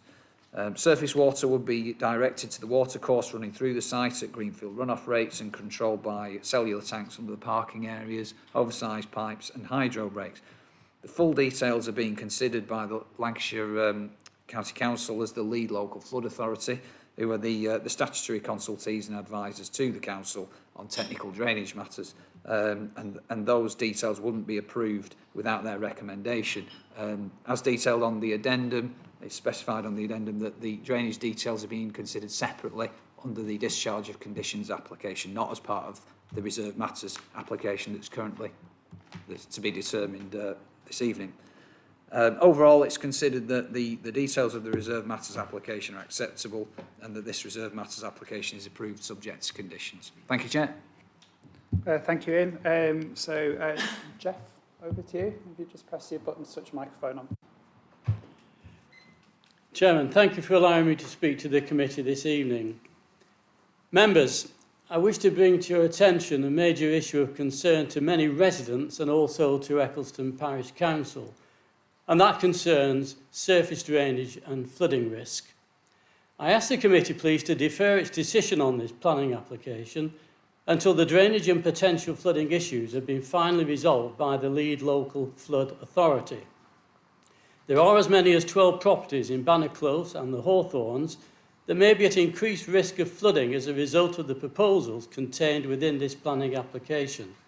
The flood authority acknowledged this when they first objected to the application and stated that the proposed raising of site levels should not be allowed to block the existing significant surface water flow path. This is to avoid the diverting of the existing surface water flow path to an area where it did not previously go. In other words, to not transfer flood water from the existing fields into the houses on Banner Close and the Hawthorns. They went on to say that the drainage scheme should demonstrate that the surface water runoff and volume shall not exceed the pre-development runoff rate and volume. Flooding has occurred on a regular basis whenever there are prolonged periods of heavy rain, and the only reason that there hasn't been more serious flooding is that the floodwaters have overflowed onto the field, which has acted as a floodplain over many years. Obviously, with the proposed development, this will no longer be the case. Residents and also Eccleston Parish Council believe that the committee should not approve this application until such time as it can be proved that the development will not increase the existing flood risk to the properties in Banner Close and the Hawthorns. Finally, the Environmental Agency's flood risk assessment map clearly shows the flow of floodwater from the village, which flows along Doctors Lane and down Banner Close. It then flows diagonally across the development site and across Tincklers Lane until it disperses in the fields north of Tincklers Lane. There appears to be no calculations within the drainage strategy that account for the very significant amounts of floodwater from the village that crosses the development site. The Environmental Agency also considered that the properties in Banner Close are currently at high risk of flooding from the floodwater from the village. Thank you very much. Thank you. Graham, would you like to make your representations? Thanks. Good evening. My name is Graham Triwalla and I represent the applicant in this case. The report drafted by the planning officer is a full and well-balanced account of the main planning issues. And I fully support the assessment and the recommendation that reserve matters are approved. This application has been prepared and submitted to address the reserve matters attached to the outline planning permission. These are the appearance of the development as a whole, the layout of the houses and open spaces, the scale of the housing, and the landscape treatment. The outline planning permission is for up to 80 houses. This detailed application is for 65 houses, with 35% of these being affordable homes, 23 homes in this case. The affordable housing is spread across the site and includes houses and flats. It is the same architectural style as the market housing. The development is of a lower density than anticipated at the outline planning stage. This in itself helps with the integration of new houses with its surroundings at this western edge of Eccleston. It also provides opportunities for a comprehensive approach to landscape, where existing features such as the field pond, hedges and trees are retained where physically possible, and new landscape features are introduced.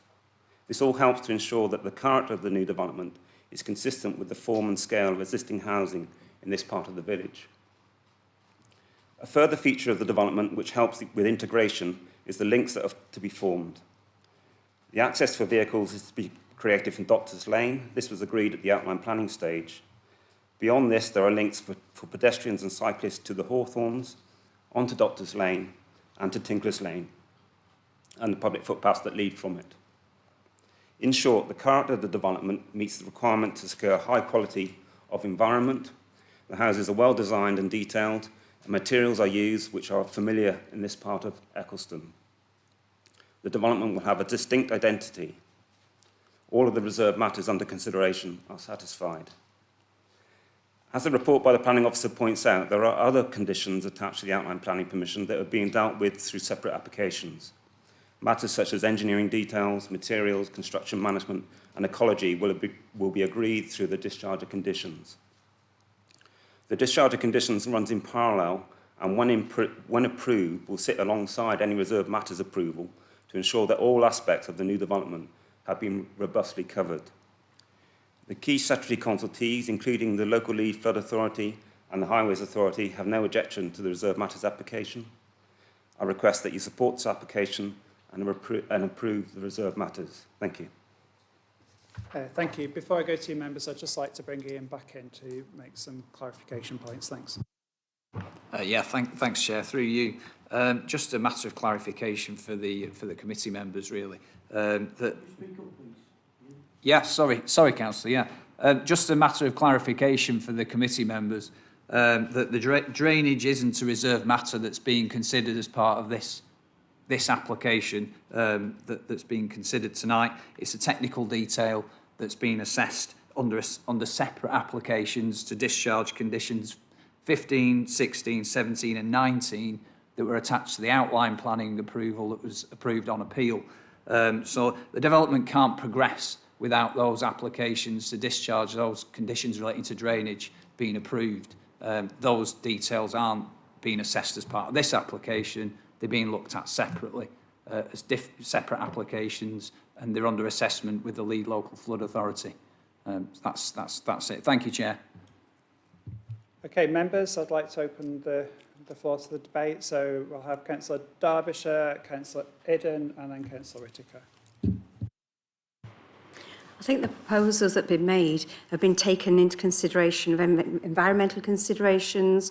There are many, many factors that have made the 80 properties actually fit in with the local needs and developments, and the fact that there'd be no impact, as it says, or minimal impact on the amenities. I think that this makes this a good proposal, and I would like to go forward with a proposal that this goes ahead. Thank you, Councillor Derbyshire. Councillor Idden, I think it was you next. Thank you very much, Chairman. I think the main concern that residents have contacted me for is obviously the surface water, where the water goes. In Eccleston, it's not that simple. When we get heavy rainfall in Eccleston, the lodge rises at the old mill, which is Verdi's, which some of you will know, which is a restaurant. As the water rises in weeks and weeks of heavy rain, it then discharges through the system. And if you go down Doctor's Lane, the road is awash with water. This all goes down to the lowest point, which is the corner of Banner Close. And I know it well, and it floods. And what the residents are looking for is some assurance that this is not going to happen. They accept that the development is there. We did vote against it. I voted against it. It's not a development that we want to see in Eccleston, but we are again, like I say, where we are. If I look at the addendum that you've given me, it does say the inspector's decision on the outline planning permission contains robust planning conditions replicated below, which will ensure the development cannot commence until the local planning authority, in consultation with the lead local flood authority and in receipt, are satisfied with full drainage details of the proposal. It is standard practice for such details to be required by planning condition. And there's a whole list of them. It's very clear from the addendum, which I've only got tonight, that these are all going to be taken into account. How we get to the point where we take into account the heavy rainfall that we now get, that's not a sort of 20-year item or a 30-year item, it happens quite on a regular basis. It happens to me at home. I have a property that flooded because of this very same problem, and I had to put my own drainage system in to solve it. The residents in Banner Close, they're in a position where this has been thrust upon them, and all they're looking for is this to be addressed. And I don't know what reassurance we can give them, and they're here tonight, that this is going to be addressed, and we will look at the full impact of the weather conditions we have. I take great heart from what the addendum says, that this can't go ahead, and from obviously what's been said this evening by the officer, that we are not considering this evening. This is a totally separate issue. One of the residents has tried very hard to get somebody from Lancashire County Council to come down and meet. I am going to make sure that this person does come down to meet with them, and I'm going to be there as well. There's very little we can do. If this is not included in what we're deciding here tonight, if this is a separate item and it's not in what we're deciding, then obviously we can only take what the officer is telling us as the correct way of going forward, and obviously we'll have to leave it in the hands of the two authorities. Thank you. Thank you, Councillor. And just before I go to Councillor Whittaker, Adele would like to come in. Thank you, Chair. Yeah, I just want to emphasise the fact that this application is for the reserve matters. The detailed technical matters are to be addressed by the condition discharge application. That condition requires a submission of those details that demonstrate, no increased flood risk. I am mindful of what the residents have said, and I am mindful of some local knowledge in the area, and I'm also mindful that Councillor Whittaker has given me some information in terms of the size of the pipes and the flows and everything. What I will do is I will undertake to have that dialogue with the County Council, the lead local flood authority, and make them aware of that information. And I will also undertake that once we've got a formal view, I can then speak to the local ward members about the response before any formal discharge of conditions decision is made, so people have the full knowledge. Thank you, Adele. So, Councillor Whittaker. Thanks, Chair. I'm partly reassured by what Adele said, but just to correct one of the issues that Councillor Derbyshire mentioned, nobody's talking about the application for 80 houses here. We're not talking about that. We're talking about the drainage. The 80 houses have gone, we're going to get argued, nobody's going to oppose that. But what we're talking about here is the Flood Authority, first of all, in one of the reports, paragraph 16, said they withdrew their objection. And then on some correspondence that I've seen, on the 9th of June, they said they do object. So there seems to be some confusion. If you could put one of the sites up, put one of the plans up, please, showing the layout of Doctors Lane and Banner Close, please, officer. Can you see if you can do that? I'll tell you when to get there.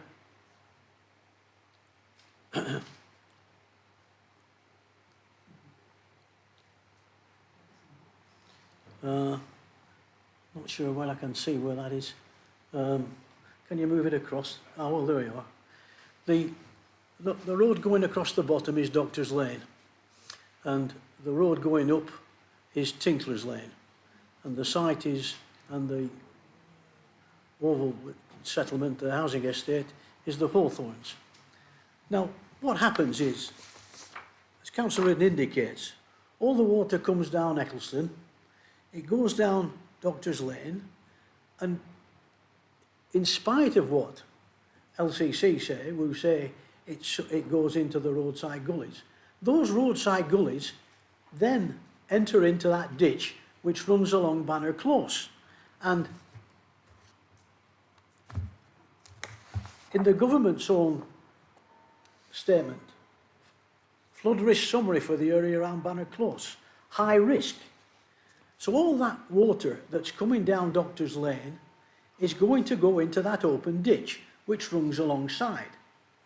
Now then, that open ditch is fed along Doctors Lane by the 500mm pipe, and then it flows alongside Banner Close until it picks up a 225mm pipe coming in from the Hawthorns, 725, and it goes across the site and it falls into, would you believe, a 375mm pipe.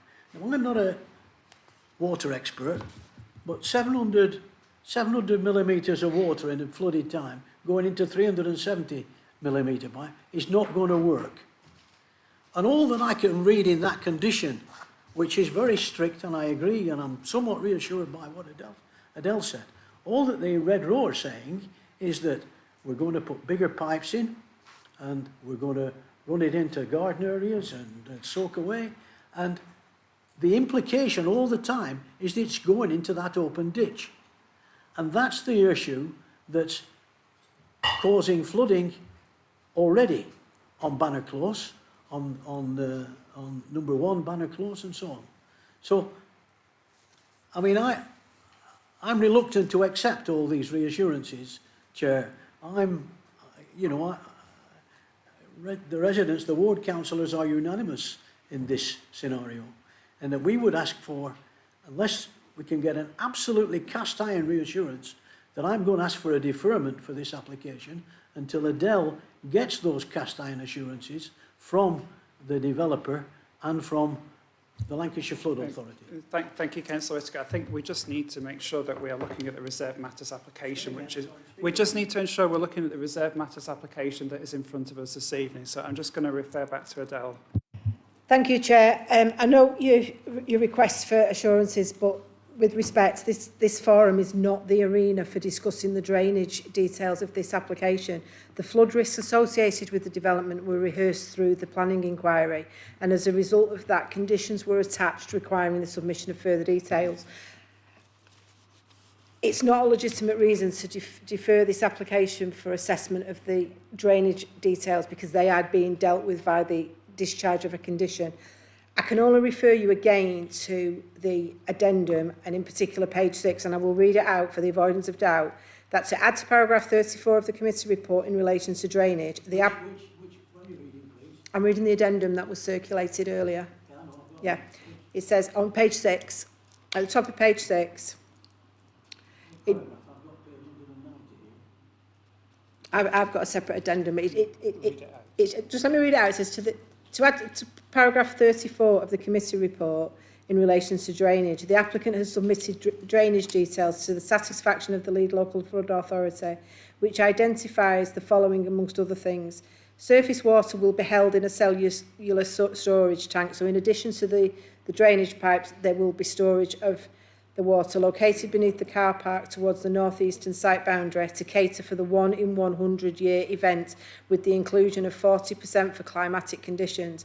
This will restrict surface water drainage rates to greenfield runoff rates, and surface water attenuation will be provided in the form of oversized pipes and geocellular crates to cater for that flood risk. For the risk of flooding at the site is no greater than the existing pre-development condition. That's the assurance I can give to you because that's the information that's been submitted. It's not submitted for assessment and for consideration here as part of the Reserved Matters application. It's submitted for consideration and assessment as part of the application to discharge the conditions. That is a separate process to the actual assessment of the Reserved Matters application. And as I said earlier, I've undertaken to raise the concerns and pass the concerns of residents and yourself onto LCC Highways and to make them aware of your specific concerns so that they can take them into account when assessing the proposal.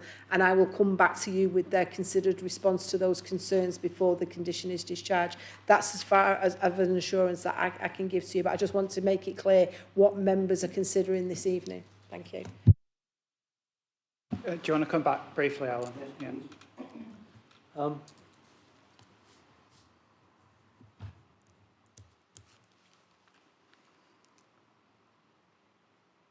Do you want me to come back to you? It says, no, I'm just trying to find it. Geocellular crates to ensure that the risk of flooding at the site is no greater than the pre-existing development condition. How will they reassure themselves of that? I think we're going a little bit off piste here. I think we need to get back Oh, I'm sorry, to I this need reserved clarification, matters. Chair, with respect. I think Adele's already given you that information, so Oh, I'd really? like to move on. So, Councillor Ainsworth, did you wish to speak? No. Okay, would anyone else wish to speak? Because I have a proposal for office recommendations from Councillor Derbyshire and I haven't had a seconder. Would anybody else like to add to anything? Somebody, please. Councillor second Morwood. the proposal. Thank you. Anyone else wish to speak on this application? In that case, I will move to the vote. So the vote is to accept officer recommendations for the reserved matters application being considered this evening in committee. Thank you.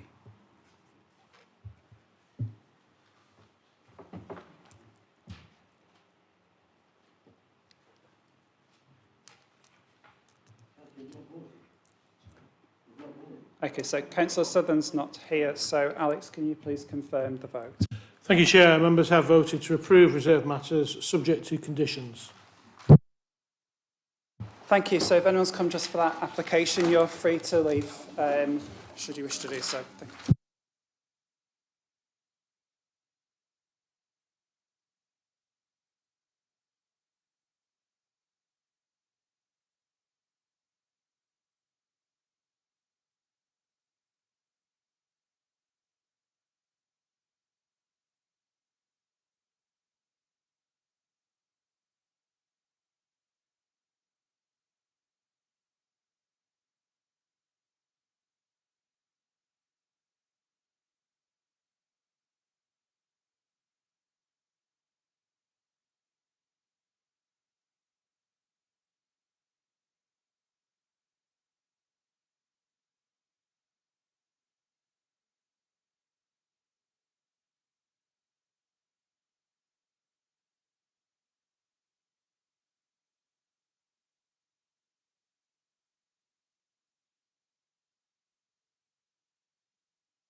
Right, councillors, it's the last item now. So this is item 3D, Canal Mill, Botany Bay, Chorley, pages 193 to 238 in your report.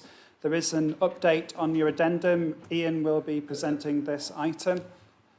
Sorry, councillors, can we have one meeting, please? Officer recommendation has been amended to a recommendation that planning permission is granted subject to conditions set out on the addendum. We have one registered speaker, the agent, Emily Armstrong. So, Ian, over to you to present the report, please. Thank you. Thank you, Chair.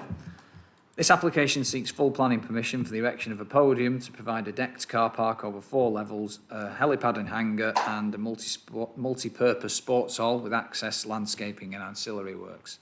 The podium will be positioned to the north-east side of Canal Mill at Botany Bay and will be linked to it at ground level. The proposal has been designed to replace the parking that will be lost as a result of the industrial business park to be developed either side of the mill and to support the continued operation of the offices and business headquarters from the mill building. The helipad and hangar would replace existing such facilities, and the multi-use space would provide exercise space for employees based at the mill. The land is allocated for employment uses within the Chorley local plan, and the proposal seeks to provide ancillary facilities in support of the employment use contained within the Canal Mill building. Therefore, the principle of development is acceptable. The proposed development will be visually prominent when viewed from the canal and to the east at Blackburn Road. The proposed podium structure will be large in scale and mass, and the development would have the appearance of a modern addition to the mill building. The height of the podium will be no greater than the mill, and the choice of material finish would provide an industrial character that would complement the mill building. Overall, the appearance of the development will be appropriate for the planned use of the site in the context of the consented employment development. The application site is located a significant distance from the nearest residential properties, such that the physical presence of the podium would result in no harm to the amenity of residents. A noise survey has been submitted in support of the proposed development, which has been considered by the Council's Environmental Health Officer, who raises no objection subject to appropriate conditions being attached to any grant of planning permission. Although concerns over the use of the podium for helicopter landing and taking off have been raised, this is a lawful function that already takes place at the site, and the proposed development seeks to accommodate this existing function and continue the use in the same way as it already does. As such, the proposed development would not increase the existing impact from the helicopter. The site is accessed via an internal road, and so there'll be no new connections to the highway network. The development itself will not generate additional trips to the site and will provide supporting infrastructure to the offices contained within the mill. The level of parking provision would reflect the council's parking standards and is adequate replacement for those that will be lost to the previously approved development. As such, there will be no significant impacts on highway safety, capacity or amenity in the immediate vicinity of the site. The impact on non-designated heritage assets is considered to be acceptable when balanced in relation to the benefits of the development. Ecological impacts are limited and can be mitigated through on-site landscaping, whilst the drainage strategy would ensure that the proposal doesn't give rise to any adverse impacts in respect to flood risk. All matters are acceptable subject to conditions and are covered in detail within the committee report and on the addendum. Overall, the application is considered to be acceptable in accordance with the policies of the development plan and is recommended for approval subject to the conditions set out in the addendum. Thank you, Chair. Thank you, Ian. Emily, over to you. Good evening, Chair and members. My name is Emily Armstrong and I'm the Senior Development Manager at First Investment Real Estate Management. May I thank you for the opportunity to present to you on this planning application, which is hugely important to First Investments for reasons that I'll now go on to explain. First Investments has its headquarters at Botany Bay Mill and has been based at the mill for nearly 30 years. We currently have around 180 members of staff based at the mill, which includes our professional staff, our financial services staff and our construction team. Our head office activities comprise office-based operation involved in the management and promotion of First Investments' extensive property portfolio and financial services. As you'll know, the Botany Bay factory outlet was closed down at the mill as part of the wider Botany Bay Business Park development. This is now under construction by our construction team, and as part of the approval of the business park, the retail use was extinguished through legal agreement. Since then, staff car parking has been relocated to the front of the mill building, though this has to work around the development of the wider business park. Once the units closest to the mill are under construction, this will restrict the available area for staff car parking. And this is the purpose of the application before you tonight, to provide a long-term car parking solution for the headquarters staff and visitors. This was always the intention of the main master plan. The car parking structure will also provide a replacement helicopter landing pad and a sports hall facility as part of our commitment to the well-being of our staff. We do note the concerns regarding the frequency and use of the helicopter pad and accept that the conditions that are proposed are acceptable. Working with DMWR architects and in discussions with officers, the brief has been to create a building that sets off and reflects the importance of the mill as a headquarters of First Investments. In parallel, DMWR has worked up refurbishment and extension proposals for the mill to enhance the office accommodation. This is part of a second application with the council, which we hope will be before this committee soon. Through the visuals, I hope you can see the car park provides a striking and attractive design in colours that tone with the mill and maintains the prominence of the mill and works with the future business park surroundings and canal side. The proposed developments provides vital infrastructure to secure the long-term operation of our head office, enabling continued investment in the building and our staff. The additional investment in extending and enhancing our headquarters is essential in attracting and retaining local people in highly skilled jobs.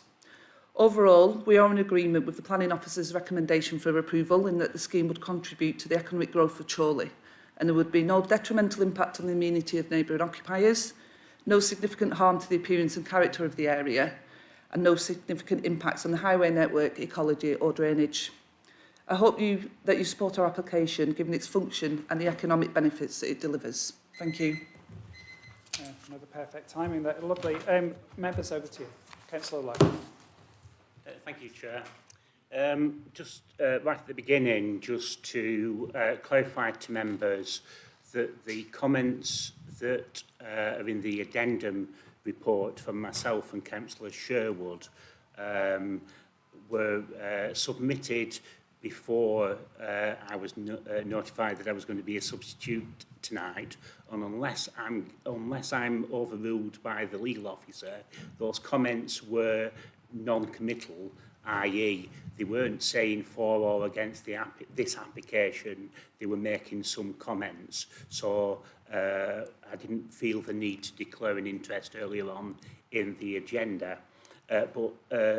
Secondly, Chair, putting aside and I'm glad about the comments in the report about helicopter activity and the helipad, the substance of my comments have to be addressed in general terms to, how can I phrase it, the developer has not had a very good track record of one, community engagement with local residents, two, that we are looking at this application, although reference is made in the report, and as the applicant's representative has just mentioned, at some point in the near future, you members will be asked to determine application 2201-243 full majority, which, if my memory serves me right, it's an application for 75 industrial units on the site that was allocated for 233 houses that have been mentioned in the report. But after just qualifying those comments, Chair, members' attention to agenda page 229 and the comments made by LCC Highways, bearing in mind of what I've said and what members will appreciate, that this site has had a very checkered planning history with a load of planning applications over the years. Bottom of page 229, LCC Highways.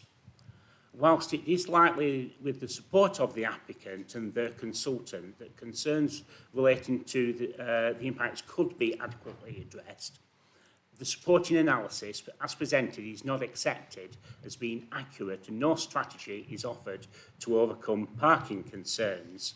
And then they go on to say it is on this basis that the analysis is not accepted by LCC.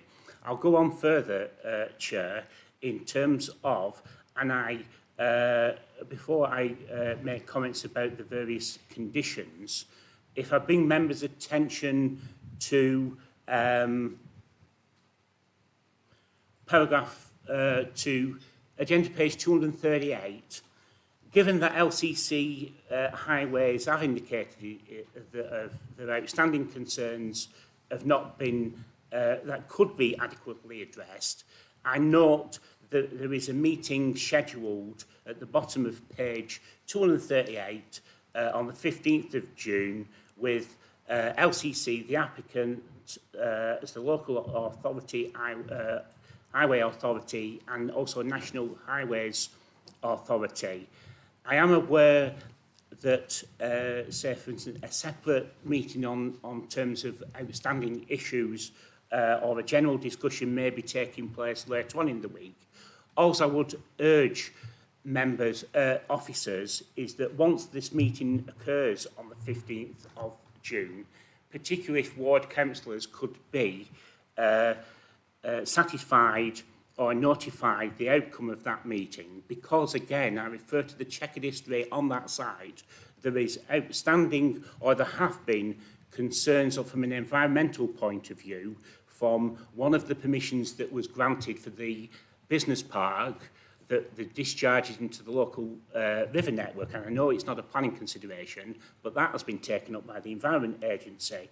There are traffic concerns still, and I await the outcome of this meeting, because as it says in the report, this current application for 163 parking spaces may not be totally satisfactory or negate the possibility of on-street car parking around that area, particularly on Blackburn Brow and the approach to the thing that way. So that's interesting. But after saying that, Chair, could I move the officer's recommendation with all the 20-odd conditions, and particularly it is important, and I hope the developer or the applicant is conscious of the fact of concerns in terms of to have an appropriate traffic management plan to address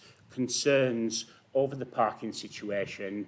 And whilst just on a couple of final points, Chair, I appreciate the conditions, particularly on page 232, with the, and I take the observations from the planning officer over the helipad, and I appreciate the condition about the hours of operation. I don't see, I know it's established as a long-established concern as an helipad, but my observations as a local resident, it's usually the owner of the business who flies in and flies out again with one or two others, etc. But I appreciate also the condition further down in terms of condition 12, that the proposed multipurpose hall will be for members of staff only and won't come forward at a future date to open it up as a public concern. So those are the observations. But with that, Chair, I have pleasure in moving the officer recommendation with all the conditions, but I have to get that off my chest, Chair. Thank you, Councillor. Councillor Redden. Thank you, Chairman. I've nothing more to add to that area at all. Nothing at all. I will second it. Councillor Derbyshire. Can I just say, it has been in use, obviously flying Father Christmas in and out, because that's what it used to be for. Okay, and also, correct me if I'm wrong, was it not, did the Environment Agency not come back and say that it was fine? Had no objections? I'll refer back to officers. But anyway, I'm supporting the proposal as well. Yeah, just for the record, through you, Chair, there are a number of proposals that are kind of like under consideration running in tandem. So the issues with regard to the Environment Agency are related to those other proposals. This application is effectively a standalone proposal. It's not in itself a traffic generator because it's accommodating traffic that's already generated by the existing uses. So whilst there may be requirements, additional requirements and further mitigation works as a result of the other two pending applications, they will form part of the considerations that LCC will have, and those two applications will come forward in due course for consideration. Thank you, Chair. Okay, would any other member like to make any contribution to the debate? In that case, I will move to the vote. So I have a proposer and a seconder for officer recommendations. So the vote is for officer recommendations to approve planning permission.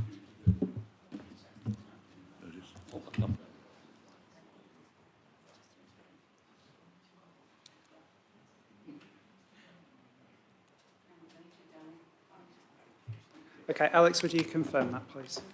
Thank you, Chair. Members have voted unanimously to approve the planning application subject to conditions in the addendum. Thank you. So item 4 on the agenda, any previously agreed urgent business with the Chair. There's been no urgent business agreed with myself or Councillor Molyneux. So I'd like to thank you for your patience this evening and declare the meeting closed. Thank you, members.